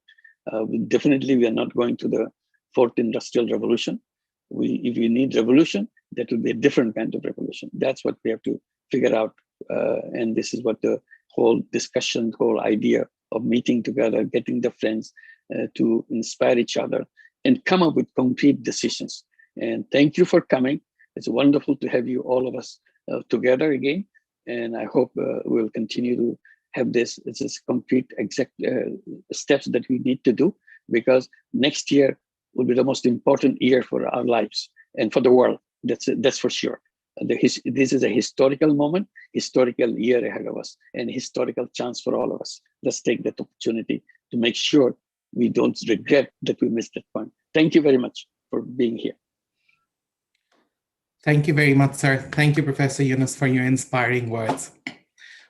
With this, we come to an end of the opening ceremony. I would like to yet again thank all the speakers, Ms. Lamia Morshed, the Vice Chancellors and Pro-Vice Chancellors of all the 3 universities who are co-organizers, Saskia, Hans, M, Winnie, Jose, and of course, the recorded message from Her Royal Highness Maria Theresa. You've all inspired us and set the right tone for the next 5 days and what is to come. And we are deeply grateful for that. And I hope the audience now realizes what it has in store for the upcoming days. With this, we will conclude the opening ceremony and then move on to our first plenary session.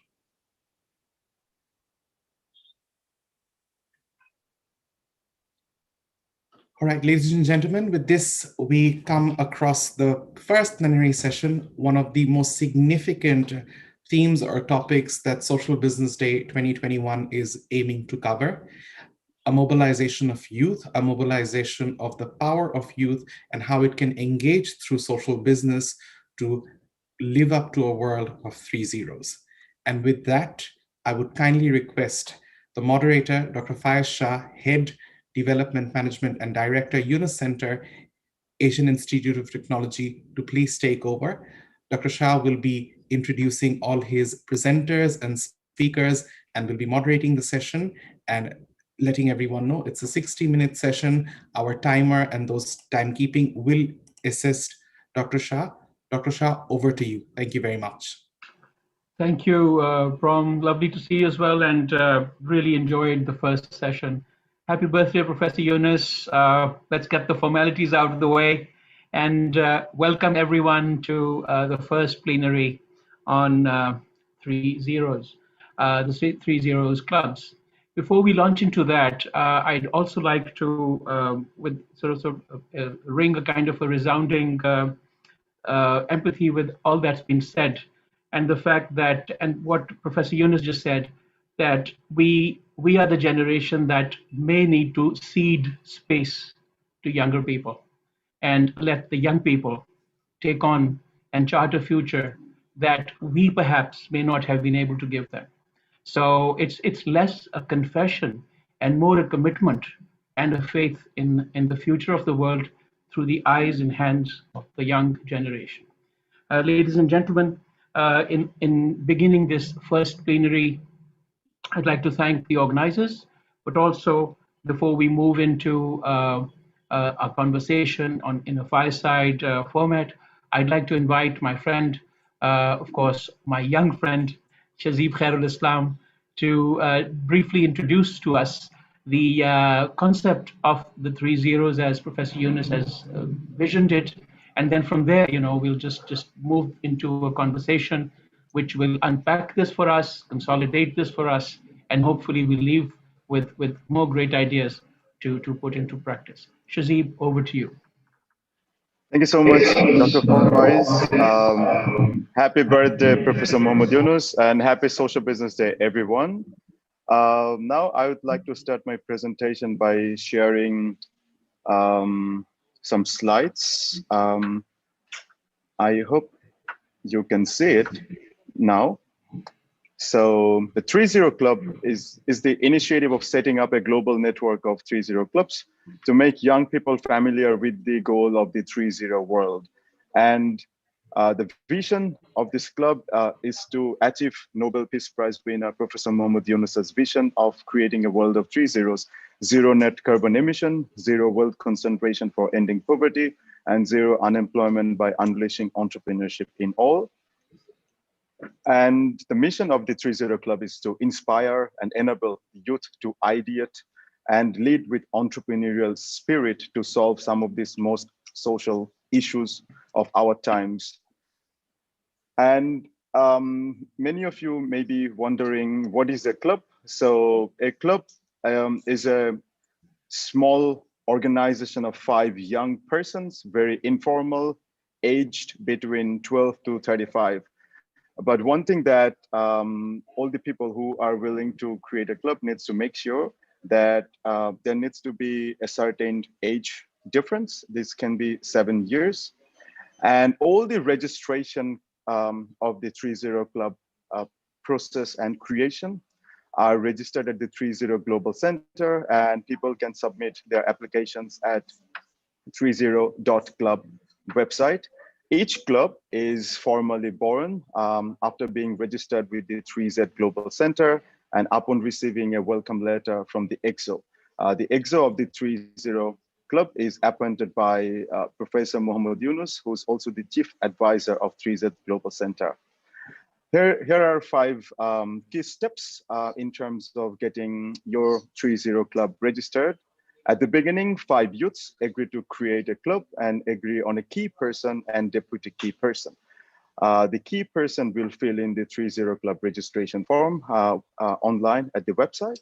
And then each member among those 5 youths will get a link to complete their member information form in a very automated way. Once all of them submit their information, the club application is formally submitted and it waits for processing. Next up, the 3Z Global Center views it, approves it, and sends an official welcome letter.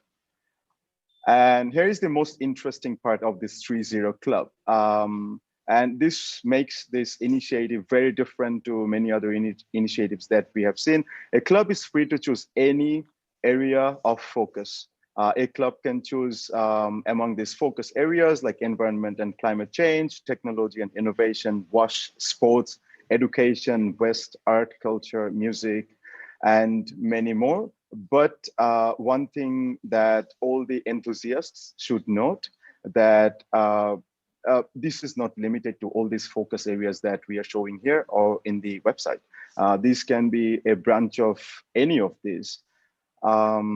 And these are some of the activity outline of the 30 Club. The activities of the 30 clubs can be diversified as the members wish. Each club is its own decision maker, and then they can create their own framework. But some of the most exciting things can be, hosting creative workshops, trying to learn about the 30s, organizing design competitions on social business, organizing social fiction design competition, etc. At the beginning, each club is responsible to come up with their action program and executing all those action programs. And for any kinds of support, they can always inform the 3Z Global Center.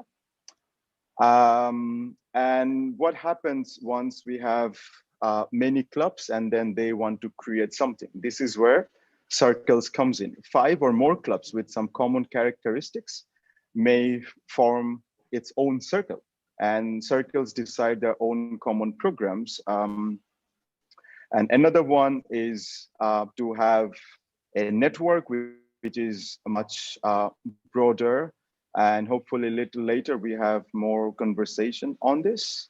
And in the opening ceremony, we have heard about the Yunus Social Business Center networks. There are 80+ universities, maybe there will be more just after the Social Business Day. So all these Yunus Social Business Centers can act as an affiliating institution for these 30 clubs. They can help organizing programs, provide guidelines, connect with universities, monitor some of these activities, undertake action research, and much more. And this is where many of you with experience, knowledge, and who want to support 30 clubs can get in touch with the 3Z Global Center via the website. These are called the 3Z support organizations. And there will be choices for the programs offered to clubs, circles, such as these competitions or workshops, even field visits or any other relevant events. And 3Z Global Center is responsible for resolving all issues relating to the clubs. This is the information hub and it's headed by the executive officer. In a nutshell, it's the one-stop help center for all clubs, circles, and support 30 Club and the 3Z Global Center. You can write to connect at 30.club or visit the website at 30.club. Thank you so much, Dr. Faiz. Thank you so much, everyone. Thank you, Shazib. That was very useful, and I'm sure those of us who are watching as part of our sort of upcoming 30's club activity will find this very useful. Of course, we also have a contact point for your office at the center. So if there's any questions, I'm sure people are going to reach out, and we'll be guided by the setup and all. But what I find kind of interesting here now is that we've had a lot of enthusiasm among young people, a lot of young people asking questions about what more they can do and so on. So finally, we have now an actual vehicle which allows, as Professor Yunus said, 5 young people to chart their own course on the road to 30's. And one thing that's so important on this is that there's so much work that needs to be done that any number of 30's clubs might not be sufficient. So that's the beauty of this idea. The scale actually helps. The number actually helps. So we've got a great panel of speakers today, or I should say discussants today, who will then be able to reflect on what Professor Yunus says and carry this conversation forward. So I would like now, with great pleasure, to invite Professor Yunus to lay out your vision of 30's clubs and initiate the kind of dialogue we want for this session to really launch. So, ladies and gentlemen, may I present to you again Professor Muhammad Yunus. Thank you. Thank you, Faiz. I'll just touch on the points that already Shazib has mentioned and give you the background where it comes from. One issue that I have been talking about in many ways about the young people, I try to emphasize to the young people that they are the most powerful generation in human history. So this is one of the things I believe, that they are most powerful generation in human history. And I tell them that, are you aware of it? Because this fundamental thing is the most important thing, to be aware that you are the most powerful generation in human history. Because if you're not aware of it, you will never use your power. You don't know that you have the power. So it will be all wasted away. So we have to give a chance. You have to give yourself a chance to discover, is it true? Do I have the power that which nobody ever had in any other generation? Why do I have this power? Where does it come from? Am I the smartest?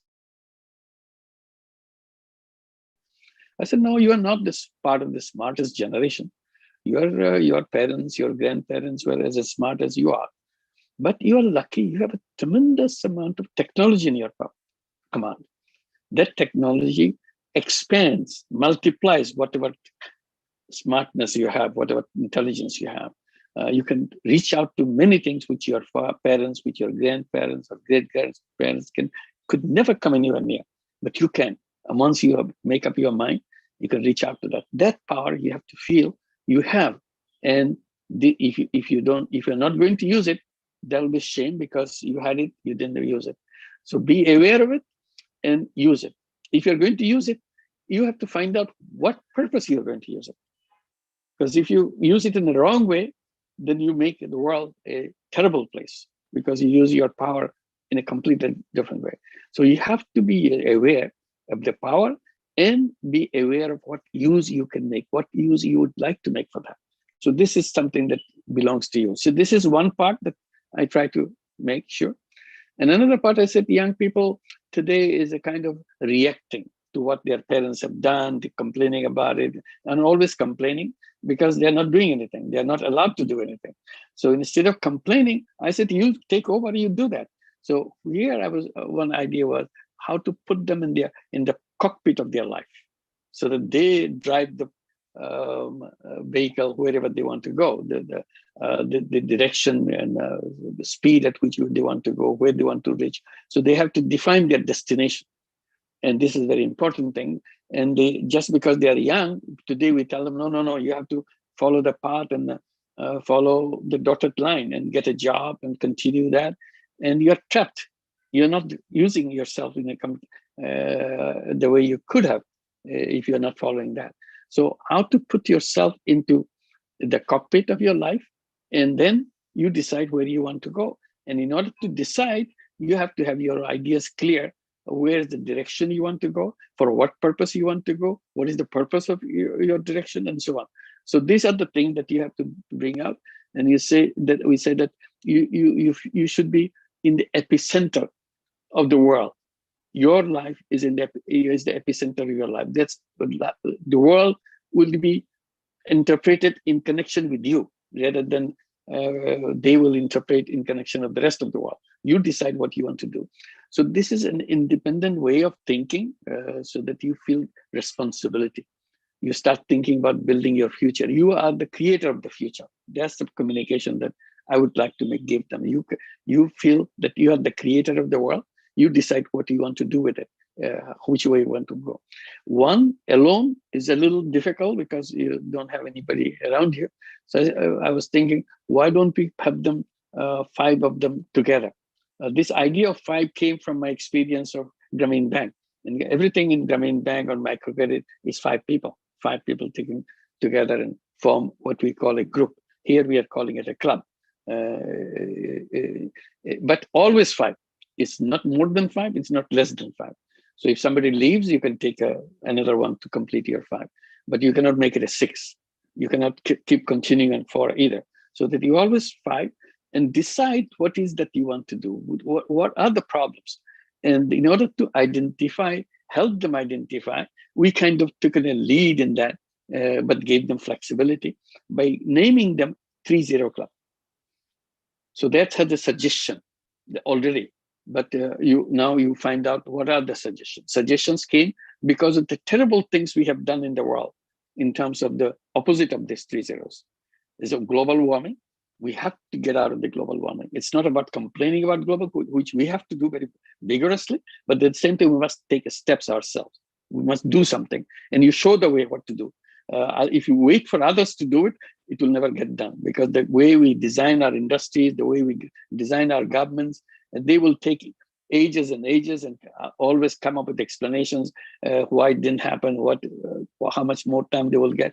We don't have much time. It's urgency you have to feel and get that urgency into the system, whatever you do. So those are the 3 zeros: 0 net carbon emission, 0 wealth concentration to end poverty, and 0 unemployment for unleashing the entrepreneurial ability. So if they understand these 3 zeros, they will at least understand what are the problems people are talking about. You may agree with those problems, you may disagree with those problems. I'm not saying that just because we put 3 zeros in one way, you have to agree with that. You don't have to. If you don't agree with it, you design your own work. It's perfectly all right. But we gave you a kind of a headway to see these are the 3 things we see world is heading, and creating a crash landing for you in future. And that's why young people like you, even the teenagers among you, are complaining that that we have stolen their future. So now, instead of letting your future be stolen, you create your future. So that's the whole idea of this 5-member thing. And let them work it out. And if they need any help, they will come. We are not going to go and advise them unless they are looking for it. And we tell them, if somebody gives you advice, don't take it as it is. You interpret it in your own way. And you make sure you understood it, what it says. If there's some contrary views are available, you come and do that. But come up to conclusion, not just sit there, okay, I'm confused. Confusion is no way to move forward. You have to find a way, even if in a confused situation, you take the best decision that you can take, continue until you find the right way to do that. So this is the kind of thing, that's how we are talking about the support organizations. We are talking about the affiliations. These are available.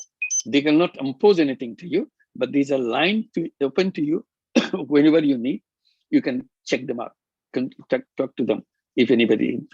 And then they may do something which excites you, tell you something which excites you, and you do it yourself. Mm-hmm. But the most powerful thing that I think in the 3-0 Club, at least I feel that way, is a 5-member club itself, and the fact that they can network with each other. So I'm not isolated 5 people. I can reach out to another club of 5 and we become 10. And they have their views, we have our views, and see how we can negotiate with them. And the more we see people with the same thinking, we want to have a more regular contact with them. I said, in that case, you can create something what we call a circle. So if 5 such clubs can have a common theme that you believe in, you want to do work together, wherever that club is. This is one good thing about the present world. The clubs don't have to be in your neighborhood. Like right now, we are talking to each other, but we're not in the same place. We're all over the world right now. So the clubs, one club is here, another club is somewhere else on the other side of the world, another club is on the complete other side. But we form ourselves a circle, and the circle can add more and more clubs and can get bigger, or they want to stay together small. It's up to you. And once you join a circle, you work with the circle together, or you drop out of the circle. No, this circle is no good for me. I'll join another, or I will not join any circle at all. So circle will have a common theme, something common with among each other. Just because you need a common thing, you need to create a circle, it should not restrict you. If you don't have any common, but you like those people, these are your friends, or you would like to get in touch with you, but at the moment you don't have any common ground for each other, you create a network. One is a circle, another is a network. Network we complete, and you say you monthly or bi-monthly, you have a Zoom call or something, talk to each other, find out what you want to do. So this is the direction that we go. In order to keep all this information available to some place, we created a 3.0 global hub, where all the clubs are registered, all the information preserved. If I say I'm looking for a club which is interested in water, I'm very much interested in water, water-related issues. Can you suggest some of the clubs which are focusing on water? So the Global Center will give you some information, give you a few of those addresses that you can get in touch, and it's up to you to do whatever you want to do. But this is the connections. So it will provide you information, provide you any other thing that's happening, something one circle is declaring they are doing this, they want to inform everybody else, they can do it through the Global Center. We notify everybody that we are going to do this. So these are the ideas that we thought club could work on, and we can discuss it. I'm sure there are lots of other issues which will come out, and we can discuss that. Thank you very much. Great, thank you, sir, for that. And it ties in nicely to what some of our discussions are going to also reflect. Yeah. 2 things that stand out in this wonderful panel. Each one of these people come from a very distinct vantage point or a perspective into social business. So that's one. The second one is that each one of this group, and they're all friends, have a very strong association with the idea of actually initiating new projects, new ideas, new initiatives. And therefore, their perspective actually to these, the idea of the 3 zeros clubs adds a new dimension to it. So what I'm going to do, because this is a conversational group, we're not making formal introductions, I'm just going to run through our panel very quickly, and then I'm going to invite you relatively sort of in an unstructured way to just contribute your vantage point. And then as that moves forward, of course, we'll have questions which we can field to Professor Yunus, but feel free, please, to also inject your own perspective to it. The discussions we have today represent, again, as I said, a multi-dimensional world that now social business represents. The first of them is, of course, Johan Auger, who is the managing director of the Yunus Sports Hub. The Yunus Sports Hub basically builds social business solutions, so sports entrepreneurship solutions in the world of sport. Our second discussant is Christina Jager, who is the head of the Yunus Environment Hub.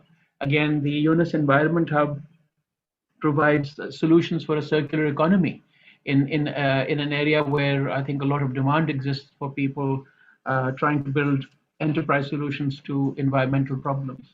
Our third speaker, of course, is Dr. Ashir Ahmed, who's associate professor in software and communication technologies at Kyushu University.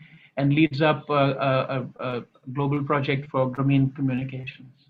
Then we have, of course, Jean-Luc Perron, who is the Vice President of the UNIS Center in Paris.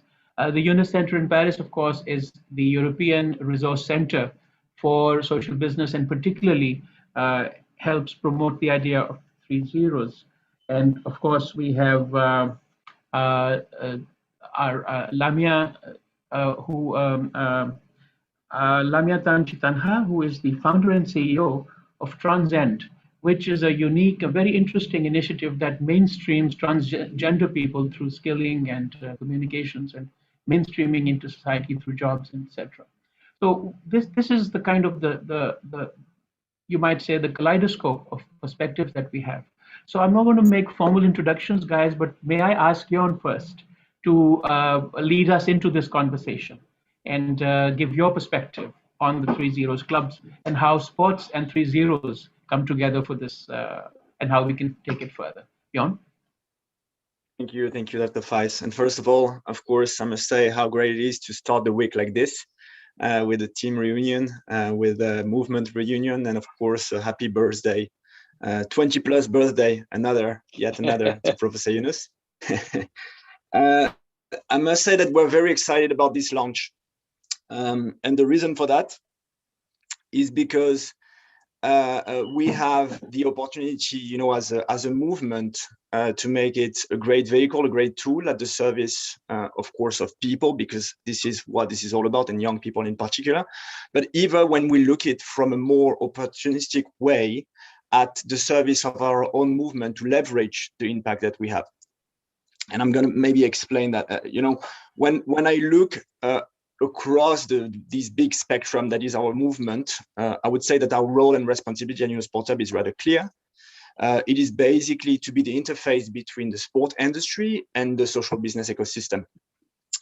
In practical terms, that means promoting the social business concept in sport, helping all the organizations within this big and messy sport field to implement the social business concept, and of course, supporting any sport-related social business entrepreneur. So if you take this user-centric approach, UNIS Sports Hub, and I would say maybe most of the organizations in our movement are very active with two kinds of people, with two kinds of targets. We are very active with organizations. We consult organizations, we support them, we help them implementing social business and leveraging, their ability to solve people problem by building on their core competence. So this is something that we generally do very, very well. We are also very much active with entrepreneurs, meaning that we have the capacity and the programs actually, in store to support all of them. But something that I feel, and this is not only, I think, right for us at UNIS Sports Hub, but more generally, is that we've been less in the past, less focused on citizens, on individuals. And for me, this is where I feel that this 3 Zero Club is very important. Last year, actually, within UNIS Sports Hub, for this same reason, we started what we call the UNIS Sports Hub community, which is today approximately 3,000 people in approximately 130 countries. And what this is about, for those people generally young, we want to help them to get engaged in some action in some shape or form. But generally what they do is that they encounter barrier to start. Whether it is that they don't know how to start, they don't have the time because they work, they do not know the right people. So basically what we have tried to do with this community is to provide them this platform to lower all of these barriers to engagement. Whether it is to make them learn through events, webinar, whether it is, helping them to act with very simple action that we can replicate globally, or whether it is by empowering others, like by supporting other entrepreneurs. Now, where I see that, this is extremely interesting, this 3 Zero Club concept, is that even if I look from a very internal perspective, this is really something that can be used as a tool, as a vehicle to feed each other, you know. And this is how I think it makes sense, by integrating it to our daily operation. So on our side, of course, it's very interesting and very, let's say, complementary to the work that we had already started. And we also know that it will be only as great as what we put in. So maybe to conclude this first round, first of all, say to Shazib that, you know, we fully trust you in making this an amazing tool, and that is designed, of course, for the young people, but also more generally for the whole movement, so that we can leverage all our action. And finally, a call to all of us to, you know, to support him in this journey. Great. Well, thanks, John. That was great. And I'm going to have a question for you right away, but the answer can wait. And that is, how do you mean to integrate the 3 Zeros clubs in your day-to-day work, as you said? So let's give that a thought, and we'll come back to this in a second. I've just received a message from Shazib saying that we need to show the logo. Allow me to interrupt the proceedings, as they say, from a message from our logo master. Shazib, you want to show the logo first, and then we just jump right back in.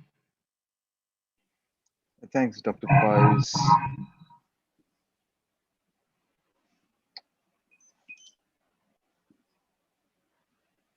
Hopefully you can see it. Yes.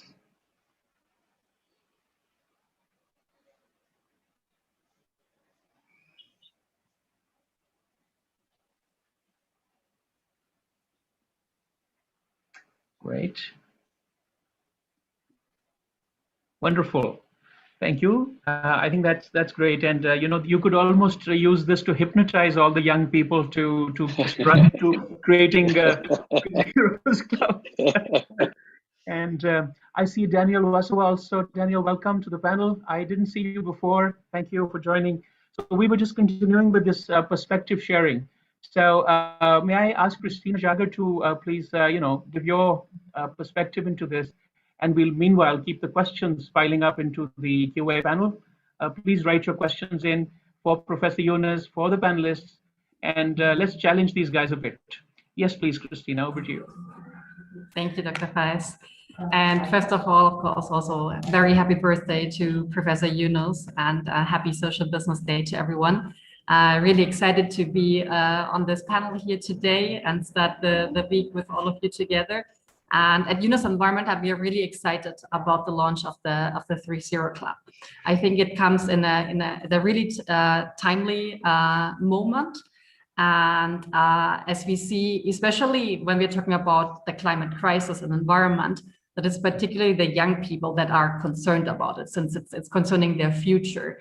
And there's a lot of energy and motivation amongst the young generation for this topic. And I think that the 3 Zero Club is really a way on where we can channel this energy, and as Johan said, connect it to the Yunus and Grameen organizations and incorporate that into our day-to-day life. So really congratulations to Professor Yunus, Shazib, and everyone who was behind on launching the 3 Zero Club.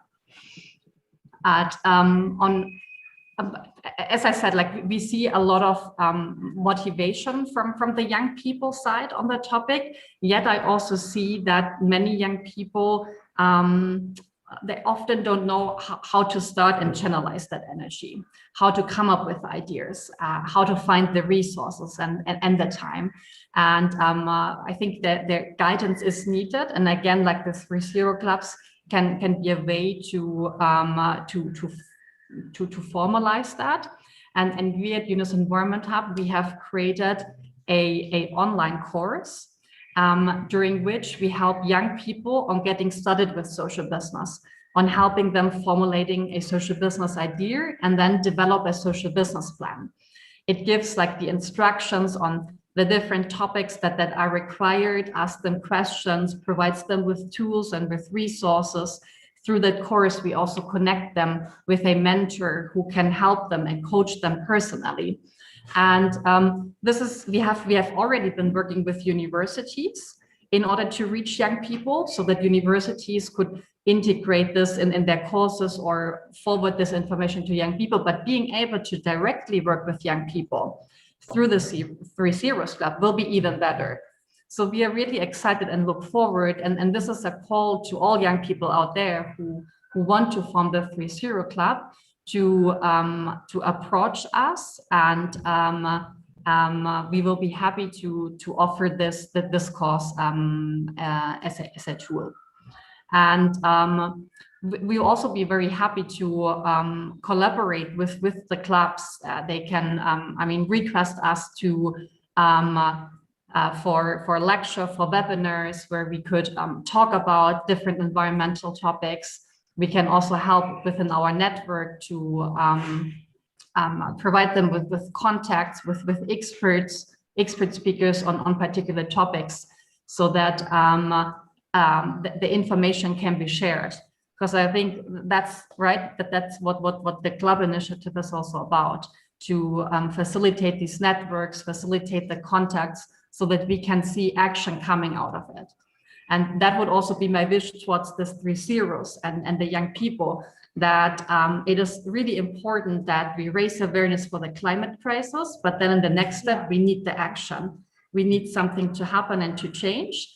And that's what also where we need the young people to work on. We are there to provide the supporting environment and the guidance, but then we also need the young people to lead this action into implementation and into results.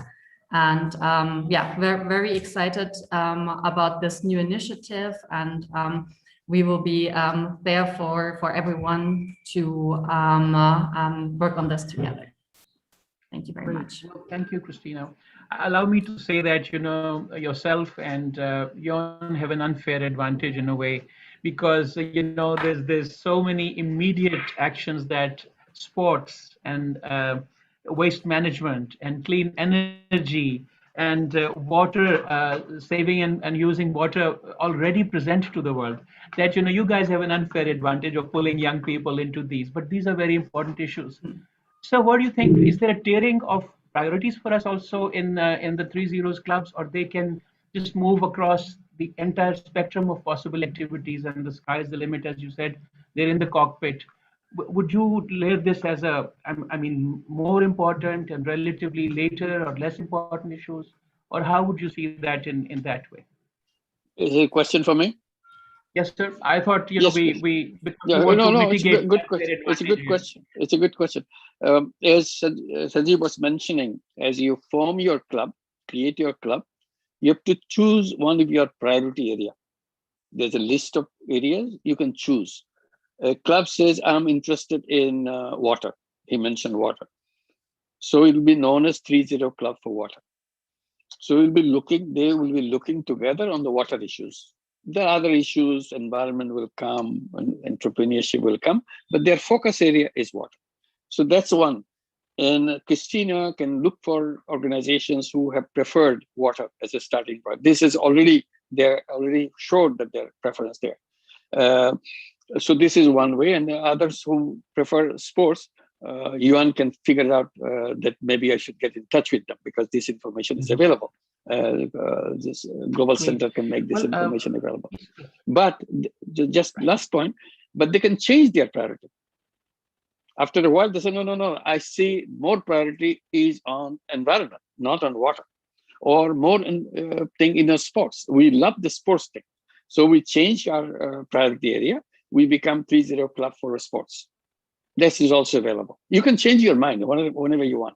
So depending on what's going on, interaction among them, and seeing that this is much better way, and there'll be someone within the 5 will be championing the sports part among themselves, while others are championing something else, so he couldn't get a chance. Now suddenly he got a chance, or she got a chance, and say, no, let's focus on water or sports. That's how it will happen. So it's a continuously emerging thing. Nobody's kind of cornered into one area that you can't squeeze out anyway. That's not it. It's a free choice completely. This is great to understand, because a lot of people might want to ask this question. Sure. One thing that we've seen is that university students, and even now going down into high school, have had this very strong inspirational sort of response to your message.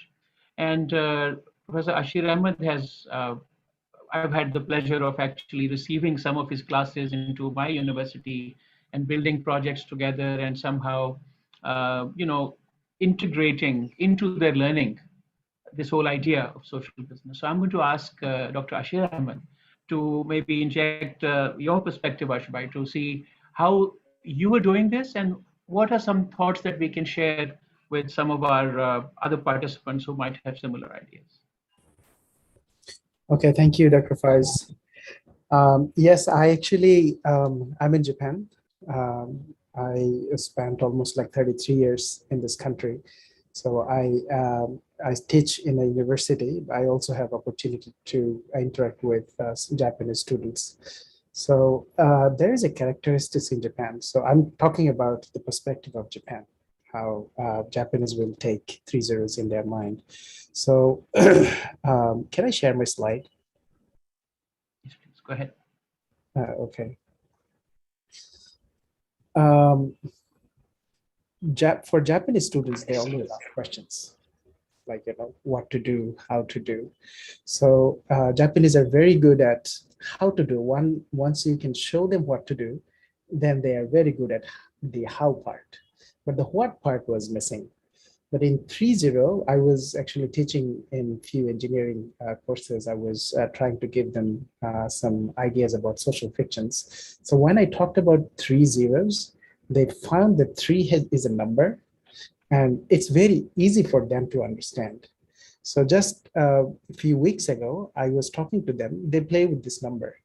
They said 3.0 has 4 tools in order to achieve 3 zeros. And if you get 3 to the power 4 is 81. And what is 81? But I think Noor was mentioning that Professor Yunus has, it's not 81st birthday, it's 20 plus birthday, but Japanese students really played with that. They wanted to see it's a powerful year to start with, 3.0 initiative in Japan. So how can we make 3 zeros for starting social fiction to reality? So we're trying to make some sort of small platform inside the university first, engaging all the departments. We have many departments in Cambridge University, General University, students from medical schools, students from economics. So it's a very good idea that, different perspective of students can come together and do something. So when we are looking at, like, should we have a target if you want to achieve something?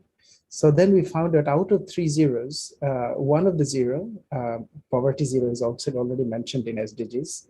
It's #1 goal. And to be achieved by 2030, it also has a timeline. And Japan recently announced that 0 carbon to be achieved by 2050. So already 2 zeros are already in their mind. So now where can we prepare this unemployment one? Should it be 2040? Will it be very too early, or it will be too late? So now we want to discuss with among the young children, among young students. They will decide like when they want to do it. So we are talking about asking questions. What is this 3.0 initiative? And we want them to make a leader, small leaders. Everybody will be leaders, and they will see what leadership means to them. So inside the university, we have few departments and organizations already, and we want to get all of these zeros. Like the other day, I was playing with the students, asking the same question: what kind of 0 do you have in your mind?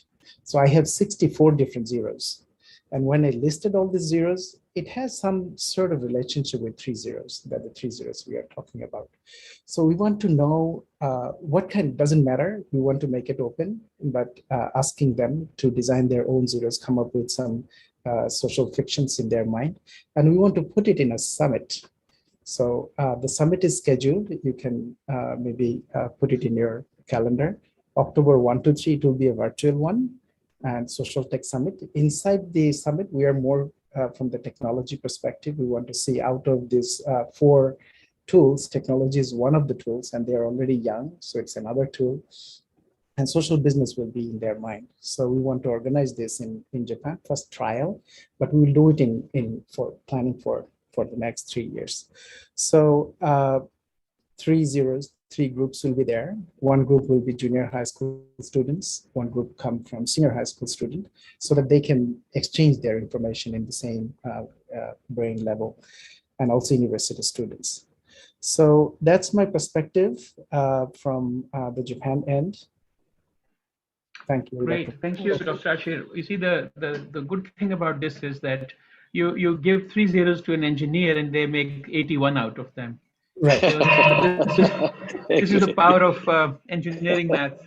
But then, this has to be communicated to the larger world as well, right, Daniel? So as head of the communications for East Africa for the YY Foundation, what have you in mind to propagate this idea, and how effectively do you think it can be done in the context that you operate in, and then outside of that immediate context that you operate in, and how some of those things that from your communications background may help everybody listening into designing their own communication strategy for the 3 Zeros clubs.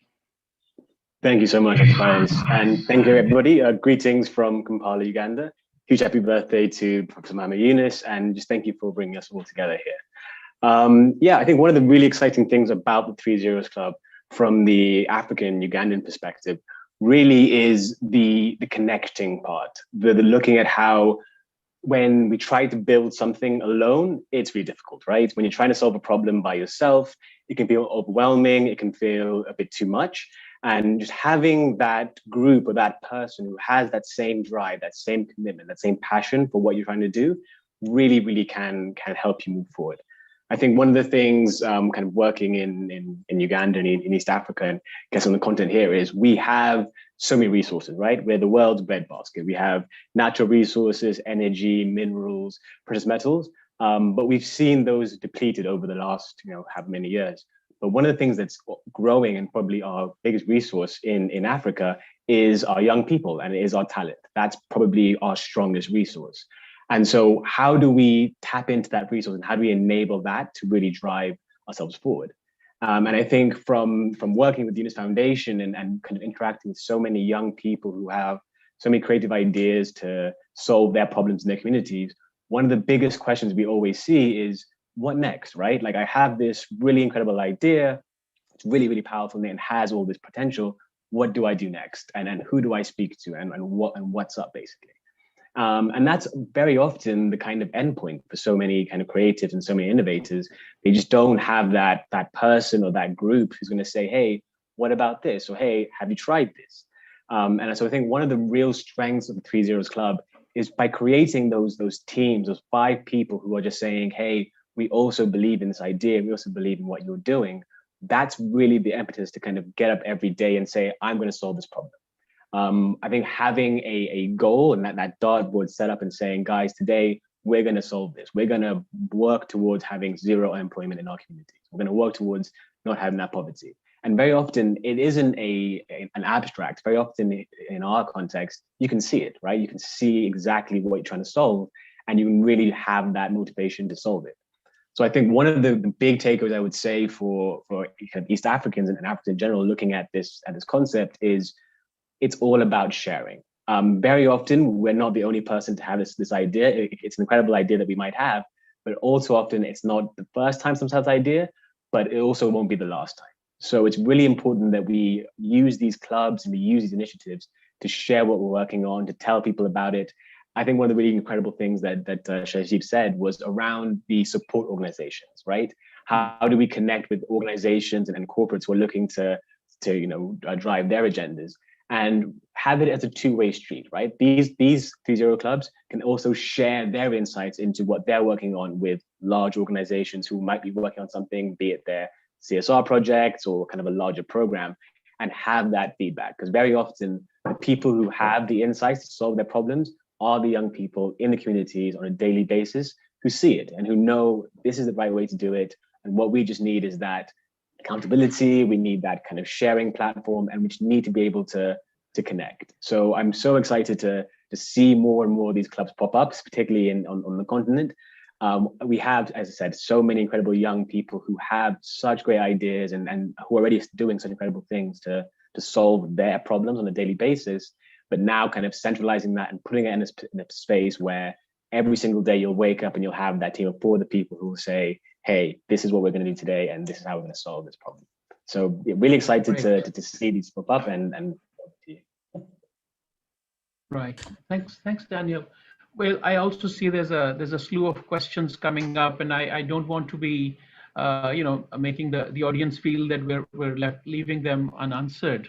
So before I jump to Jean-Luc Perron, who is the Vice President of the Yunus Center in Paris, I'd also like to introduce a couple of questions that we've just becoming visible on the screen. The first one is, Jean-Luc, for you, if you might want to respond to this particular question, and then please move into your own perspective on how a center like the Yunus Center in Paris, which literally lies within a policy mandate as well as a public mandate, is so well positioned to create support for 3 Zeros clubs, particularly in your context.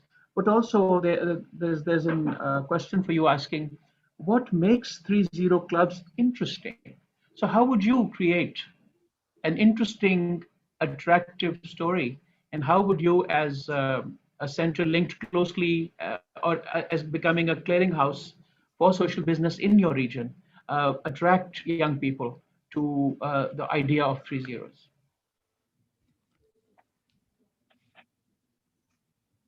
Do I start, Faiz? Go ahead, yes, please do, yes. Okay, hello everybody, sorry, because I thought that you were asking a question first to Ashir.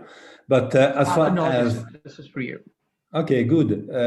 First, thank you very much for the invitation. It's a pleasure being part of this family party. But I would like first to, if you allow me to share the screen to show something. Is it possible? Okay, so let me send this birthday card from the Paris-based family of Grameen and Yunus. Happy birthday, dear professor. You know this motto, faster, higher, stronger, and together, because Mr. Barr, the IOC president, decided to add the word together to the motto of the Olympic Games. And these 5 pictures to remind you a few moments you spent in Paris with us, which are still very much in our memory and are still living with us. Okay, I stop the screen sharing, if I may. Okay. It was a wink to Professor Yunus. Now, back to your question. Yes, you are right. Centre Yunus Paris, as we say in French, is a kind of embassy of Professor Yunus. We try to do our best to diffuse his messages, his inspiration all around us, to be a connecting point for all fans of Professor Yunus and Grameen in France. And you know, they are quite numerous, being corporates or universities or associations, NGOs, etc. So we try to do our best not to do things instead of the others, but at least to connect them and to try to develop synergies and collaboration between all of us. And when I said together in the birthday card, I think that's the right word about the initiative for the 3 Zero clubs. We started to talk about it and to work about it with Shazib, and we expect that Centre Yunus Paris will play a role in the launching phase and the pilot phase of the 3 Zero Club initiative. And we expect to demonstrate that this new tool can be a very powerful instrument to mobilize the youth, of course, in a very concrete way.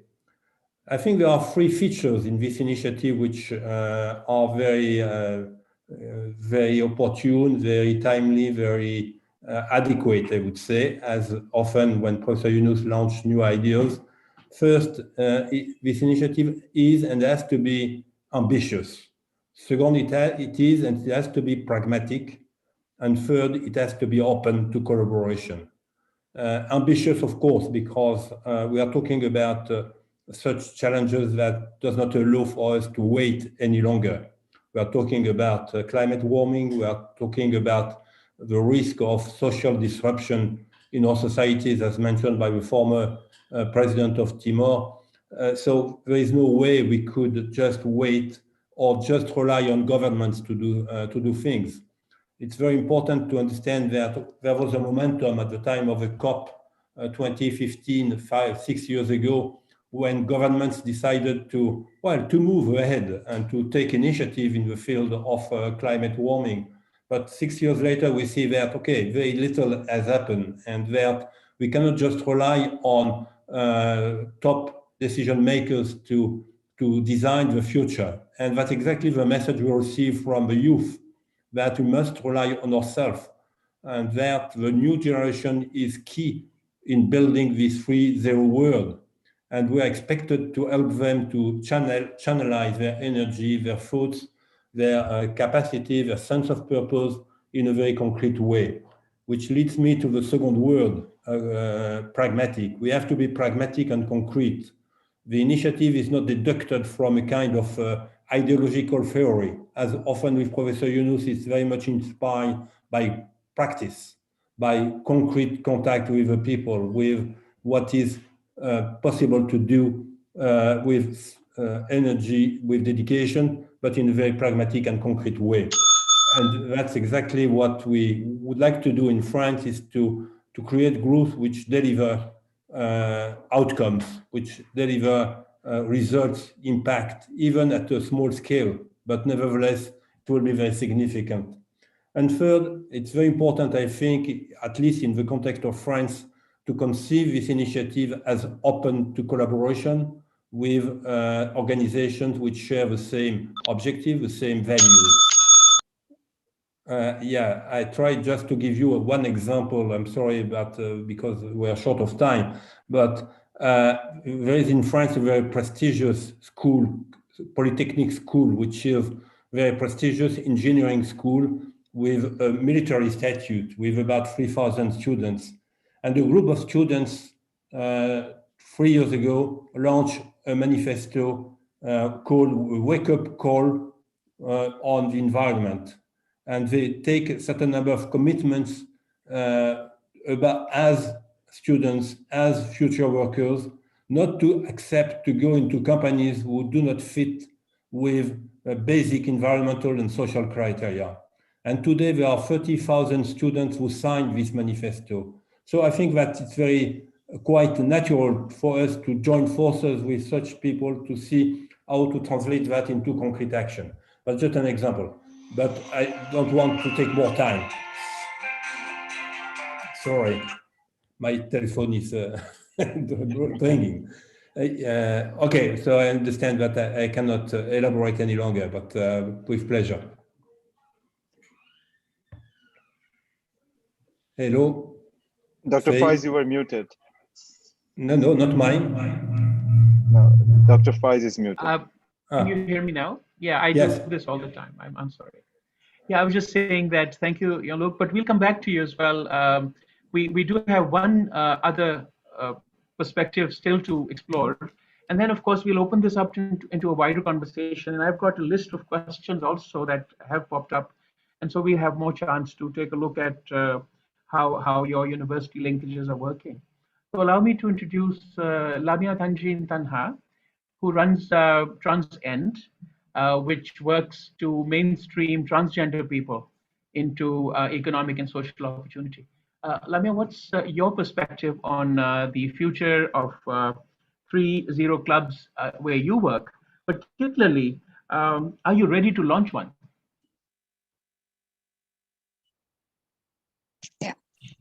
Thank you. Hello, everyone. I am Tanha, and I am the founder and CEO of TransEnd. I am a 21-year-old social entrepreneur, and it's really a blessing for me to be a part of this amazing panel. And I think it is my very first time getting connected with Professor Yunus directly. So yeah, and a happy and many happy returns of the day, Professor Yunus. So yes, I work for the marginalized transgender community in our country. They are locally in our country called as Hijra community, and there's almost 1 million marginalized transgender, gender diverse people in our country who are abandoned from their family and mostly do not have any, deprived of every human right. Just in 2019, they were recognized as this country's citizen. So you can imagine the amount of injustice they face every day. So I mostly work on the social for them to empower them socially and economically. And to my platform, we have already done over 20 projects in the last 2 years, solely working for the employment opportunity of the transgender people. So I mostly work for the zero employment of the 3-0 thing. So, and I am really excited hearing all the things about 3-0 Club. And I want to just talk about 2 points quickly. One thing is I'm really thankful, grateful the way Professor Yunus and the way 3-0 Club is prioritizing youth power. As I am, like, I think one of the youngest panelists of today's session, I being raised in a very conservative Muslim family in Bangladesh, I saw how I was raised to hear that, well, we, the youth, cannot talk and give opinion against our elders. So, you know, all my life I kept hearing that, no, I have to go on the path that the elders are showing us. But today, when Professor Yunus was saying that, no, this is the time we listen to what the youth say. So yeah, I really am grateful for the initiative of 3-0 Club, where we are prioritizing solely youth's perspective. And the second one is not only a suggestion, but also my request, if we can have, since I am working for the young gender diverse community, and I'm in touch with a lot of young transgender, intersex people, non-binary people throughout the world.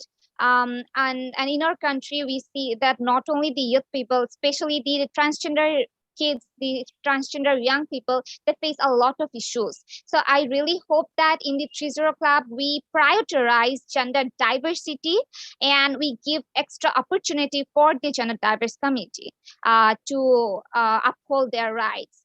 So like, yeah, and for example, in our country, I see that the transgender youth, they often tell me that their parents are not allowing doing voluntary works or getting in touch with, like, doing social entrepreneurship, something like that. So if from the 3-0 Club, if we facilitate them with some opportunity, like if even Professor Yunus can have a focus group discussion with the transgender people, gender diverse people's parents who are going to be a part of 3-0 Club, maybe once in 4 months. I think that would be amazing for the Bangladeshi transgender youth who would be our potential part of 3-0 Club.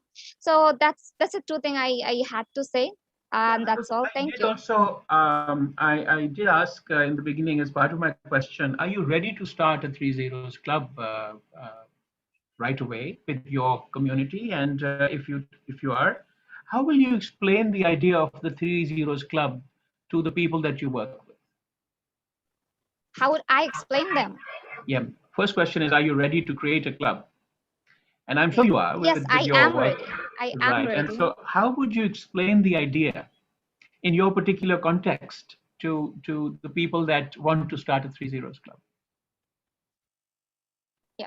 All right. As I said, that I have already in touch with a lot of young transgender people. So in the community, I would, of course, show them, look, the thing that you have wanted for so many years now, this is it. This is a place, this is a platform where they will listen to your voice, and your voice will be heard not only in Bangladesh, but also throughout the world. And there's like mentors who are very, very expertise in all these things, and will give you all the opportunities that you asked me for all the years. So I think this is how I'm going to Great. So do you have any questions, say to specific questions to any of the panelists that, or do you want to, because your perspective and your particular context is very unusual in certain ways, but it's also very important in the kind of world we live in now. So please feel free to jump in with questions and as we move forward, because this is, the young people are in the cockpit, so it has to be in this session as well. So, but with that, I'd like to also take a few other questions that we have on the panel here. The first one is, can 3-0 clubs become social businesses themselves? I assume this is a question for Professor Yunus, but at the same time, we would also like, after Professor Yunus has commented, please feel free to add to this conversation as well. So there's a question which says, can 3-0 clubs become social businesses themselves? It's up to them what they want to do with it. This is a formation of a club. If they want to, the club launch as a business. The club doesn't have to be a business, but the club can launch a business, if they, a social business, if they want. And not only one business, they can have multiple sorts of social business. This is a group who's the kind of the board of that businesses they will be creating. Right, which basically links us up to Christina's course and the work that you're doing in building capabilities, right? So technically, we're already making those connections. A question about whether they can create a social business, and then Christina has this, capability building mechanism, right, Christina? So we can already see this connection becoming more visible through the background, right? Is there? What about people who don't have English or one of the major global languages as their first language? Would you, Christina, in your case, have the capability of having translated or modified courses for, say, for people in East Africa who don't speak English as their first language, or in Japan, for instance? How about that? We are currently working on the first translation, which is going to be Spanish, but of course it can be translated to other languages. And I would also encourage the 3-0 clubs to look for local partners. Let's say if the club wants to focus on environment and climate, look in the city or in the community, which organizations are working on that topic, so that you can always get the local expertise and experience also into the club, and they can help, and they would probably also have materials available in the local language. Since it's always important to study the local context, right? And to develop solutions that will work in that particular place. So I would really encourage to look at organizations who are working on the same subject matter that the club wants to focus on. And also they can look for organizations that are supporting youth empowerment. There are many organizations out there that particularly focus on that subject. And they will be very pleased to learn about the 3-0 club concept. They might even be able to support several clubs and see on how they can engage with them. That would be my recommendations. Right. Well, there's another question that kind of adds to this question, which says, can 3-0 clubs access capital or investments to fund their initiatives? Yanuk, do you have any idea whether, say, the city of Paris, for instance, would be amenable in collaborating with your center to actually provide seed funding for, say, initiatives that 3-0 clubs or any other panelist here or participant? Can I answer that question? Yes. Go ahead. Just to give an idea, the 3-0 club is an informal entity. It doesn't have its legal existence. But if you want to do some business or something, you have to have a legal existence. So as a club, an informal entity can create a formal entity. Just like I, as an informal entity, can go and create an formal entity by registering, so by creating a business or whatever you want to do. So they are entitled to do anything in that sense. It's all question of what they want to do, because they need to. These are ideas when we talk about global warming or water or sports, but you need to have something to do with it. Then you come up with a business idea, like social business idea. Then if you want to do a social business with it, then you need funds, you need your legal existence and so on. Everything follows from that. So you behave 5 people as if one person. Now we become one informal person. Now we want to get involved with the formal entities and so on. We create our own formal entities. It's owned by club number such and such. Right. That's very good to know for everybody that's listening. Right. So should we come back to maybe see if there's government funding, or would you be able to say work with the city of Paris if a 3 Zeros club came to you and wanted to say what Professor Yunus is saying, create a social business, and then how to access resources? Yes, I think Professor Yunus is very right. Clubs are not companies as such, but if they could develop into a company and then create a legal entity. And in France, there are many founding possibilities according to the topic, to the type of company we are talking about. In France, we have the so-called social and solidarity-driven sector, which is supported by government. And there are some funding available for this purpose, but we cannot, but as far as Centre Yunus Paris is concerned, of course, we don't have a coffin with resources to support the clubs. It will be part of the initiative of the clubs to find ways and means to develop their action plan, maybe by some kind of crowdfunding or by getting some support, some sponsorship from companies, whatever. So it's part of their initiative, and of course we can help them, give advice, but we cannot provide the resources themselves, of course. Great, yeah, thank you for that. So you see, the thing that we are seeing is that from a concept that we started with in Shahzeeb's conversation, we're now leading into relatively more specific questions and answers. There's one more interesting question, and this has to be for Professor Yunus. So there's a question that says, why must there not be a gap of more than 7 years between the youngest and the oldest members? So maybe you want to make it. You can make it shorter. You can make it shorter, less than 7, or you can make it longer, if that's what your question. But we have made it fixed. We made it fixed to make sure that a 12-year-old doesn't have to create a club with 35-year-old.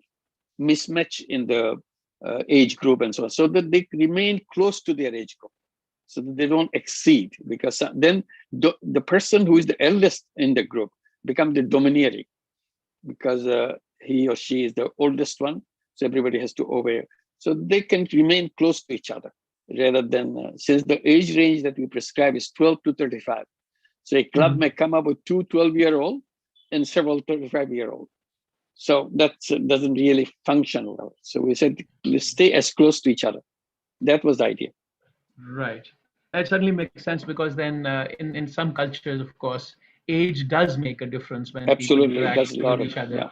And Dr. Ashir has a comment, and let's take that, and then I can move to the next question. Yes, please. Not a comment, probably a question. Yes, please, go ahead. Sarah was mentioning about this age gap. Is there any geographical distance gap?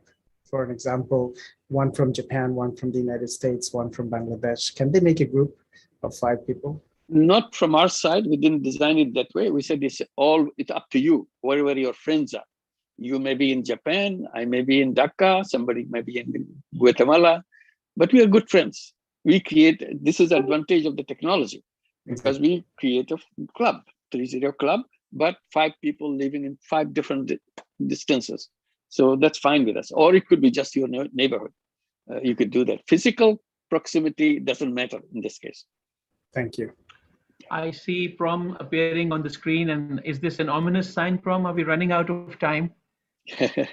You've essentially covered everything that you needed to in this very exciting session. It's no indication, just appearing. Right, but there's one more interesting question from one of our audience members here, and that talks about, they're saying, what kind of coordination support can clubs expect from Shahzeeb's Global Hub? I would say, let me answer that. You can come with the question to the Global Center. Global Center is here to support you in some way, whatever you need. So their support may be direct you to somebody else. That's the support. We didn't know where to go.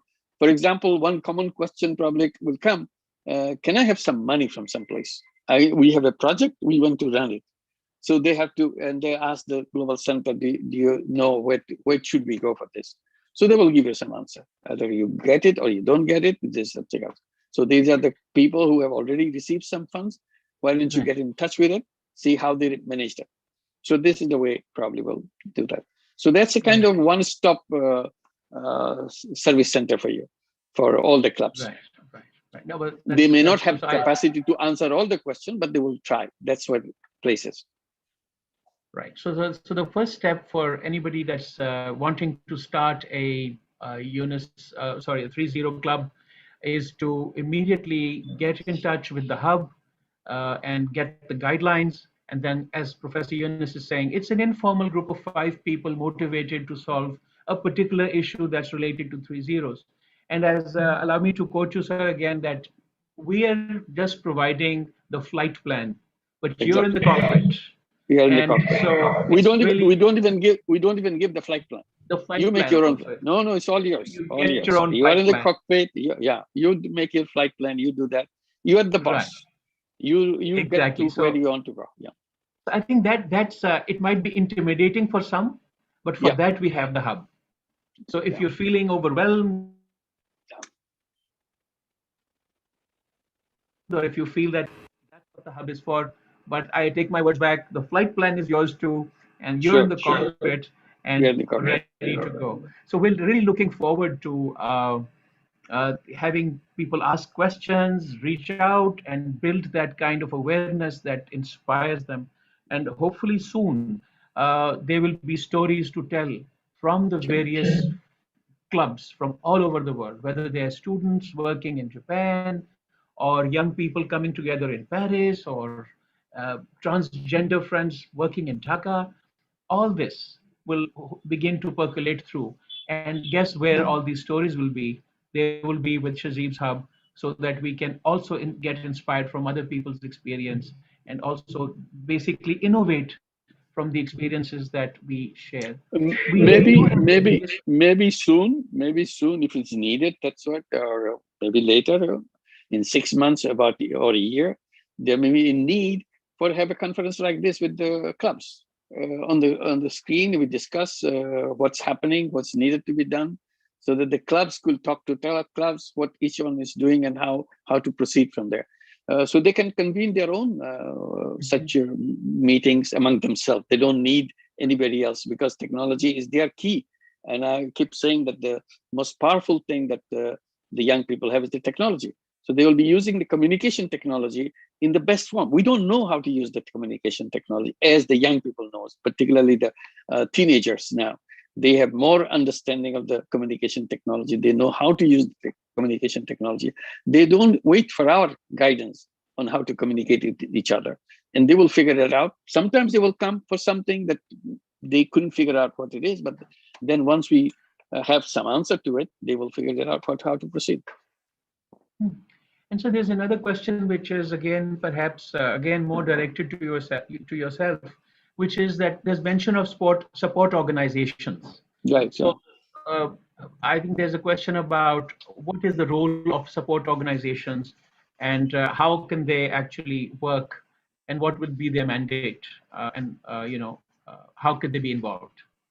Yeah, the mandate is if you volunteer that I would like to be a support organization.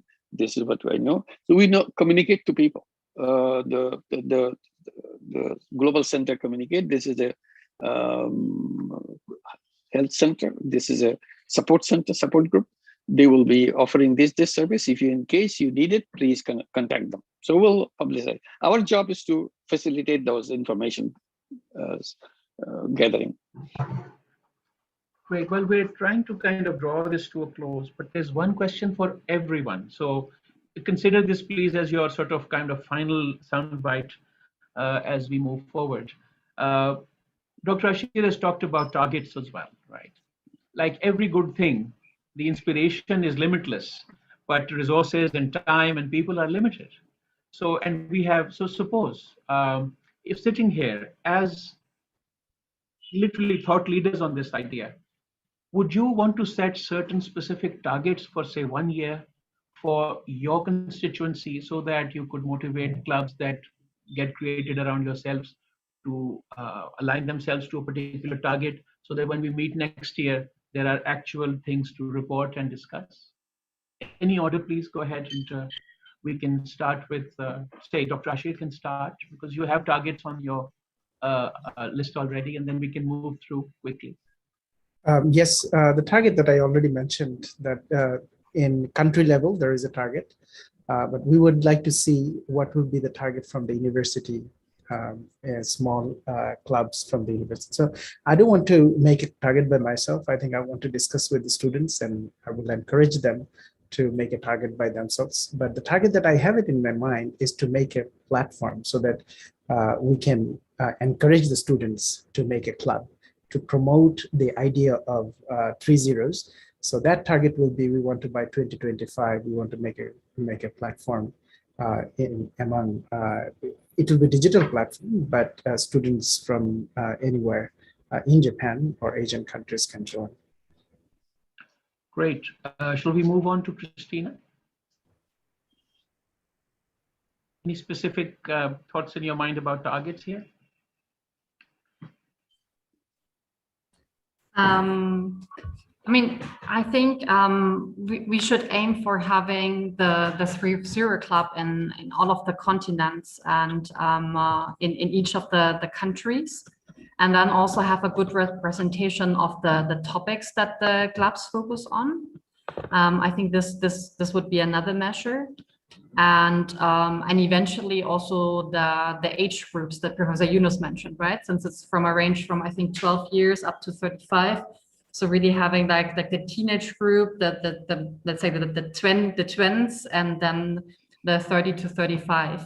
I think kind of having those type of indicators and then putting targets behind on having a good representation.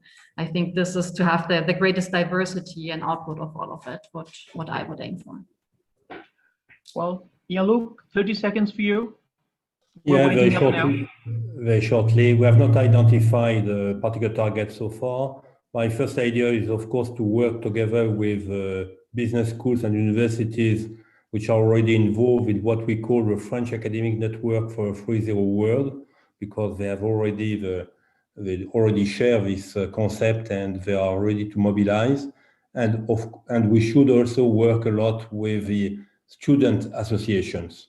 We have quite a lot in France, and they are much and more dedicated to address the big challenges of the planet and humanity. So that would be our first goal. Great, thank you. Danielle? Yeah, I think my advice to anybody within the 3-0 clubs would be to set some targets, not to stress yourselves out over deadlines, but to really use them as a way to check if you're doing the right thing, if your strategy is working, and to change as well. So I think targets would be really, really smart as a good way to make sure that you're on the right track and you're moving in the right direction. So more direction than targets. Great. Lamia, your last comment on this, please. Yes, so I have two different things to suggest. One about the target thing, make it more gender inclusive, as I said before. And the second thing is taking feedbacks, because it's like very initial phases the 3-0 club is right now. So when like people are going to register and starting to get involved here, I think there should be a proper team of getting feedback from the youth people and fix the problems that was taken from the feedbacks. Great. Well, we've had a great discussion, and I've had these reminders coming in. We're over time, but there's no session that's going to end without a final short word from Professor Yunus.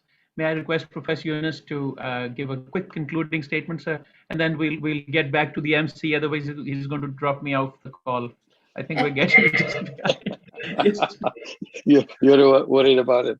Thank you. No, it went very well. This is what we're trying to get, the reaction, how people feel. This is our first round that we want to get the feel of what this is all about. But once we get into the real action, that either the young people spontaneously approaching the global hub or global center, or we will be encouraging wherever we need to do that, universities or environment hub or a sports hub. Will, among them, they will be discussing if they're interested, they'll be forming their own clubs, etc., etc. So this is the initiation part. I personally don't have any idea how the young people will respond. I'm assuming that there's something interesting. Initially, they may be slow, but if they feel that this is good, this is fun, this has ultimately it has to be fun for them, so that yes, they're in command. They have to feel the power in it. This is a power that we can use it and use it for a good cause. Then it will become a significant thing. So that's what we have to see, how they use this structure that we are suggesting, 5 people and all this thing that we elaborated in our concept paper. They see this fits into their need, and they are very good in adopting this and do the things that need to do. So I'm looking forward to that. In 6 months' time, probably we'll have more way to give concrete reaction to what is happening rather than now. This is just a stipulation right now. It is something which not a single club has been formed yet. And I don't know whether even they have talked about it yet. Here is the thing. These are the details that we have worked out, and we'll see how they feel excited about it. In the beginning, they may be, as I said, they don't care. But if one club says, oh, we are doing fantastic thing, then every other club says, we should be doing more fantastic thing that they're doing. Then it becomes really a big expansion project. Great. Well, congratulations, guys. We were officially launched, and Shazib now has more work to do, building the hub around an exciting program. Daniel, Christina, Lamia, Jean-Luc, Dr. Asher, thank you for joining the panel. And sir, thank you for being with us. Yes, with this meeting that we are actually, the whole idea of this meeting is to formally launch the club. So with this, Faiz, with your leadership, now we launched the club. So it's officially launched. So this is what the group has done totally. So this would be a historical moment for us, the launching of the 3-0 club. And thank you for doing that. The cockpit, and there is a title for the next big rock concert song. It's called "Do You Know Your Power?" And we're going to have that soon. Congratulations back to you, Prometheus, and have a great day, everyone. Cheers. Thank you very much. Thank you, Dr. Shah. Thank you, Professor Yunus. Thank you, Shazib. And thanks to all the panelists. We are extremely excited by this new initiative, and we are certain that it'll get to the desired outcomes. We also wanted to just quickly acknowledge some of our supporters and friends, illustrious supporters and luminaries who've joined us. We've got the former First Lady of South Africa, Madam Zanele Mbeki, in the Zoom audience. Madam First Lady implemented the microcredit model in South Africa under the Grameen style. And since the mid-90s, she's been the chair of the Women Development Banking Trust. So we acknowledge the former First Lady of South Africa, and we thank her for joining us, and we thank everyone. Ladies and gentlemen, before we proceed to our next session, we will be taking a very quick 5-minute break.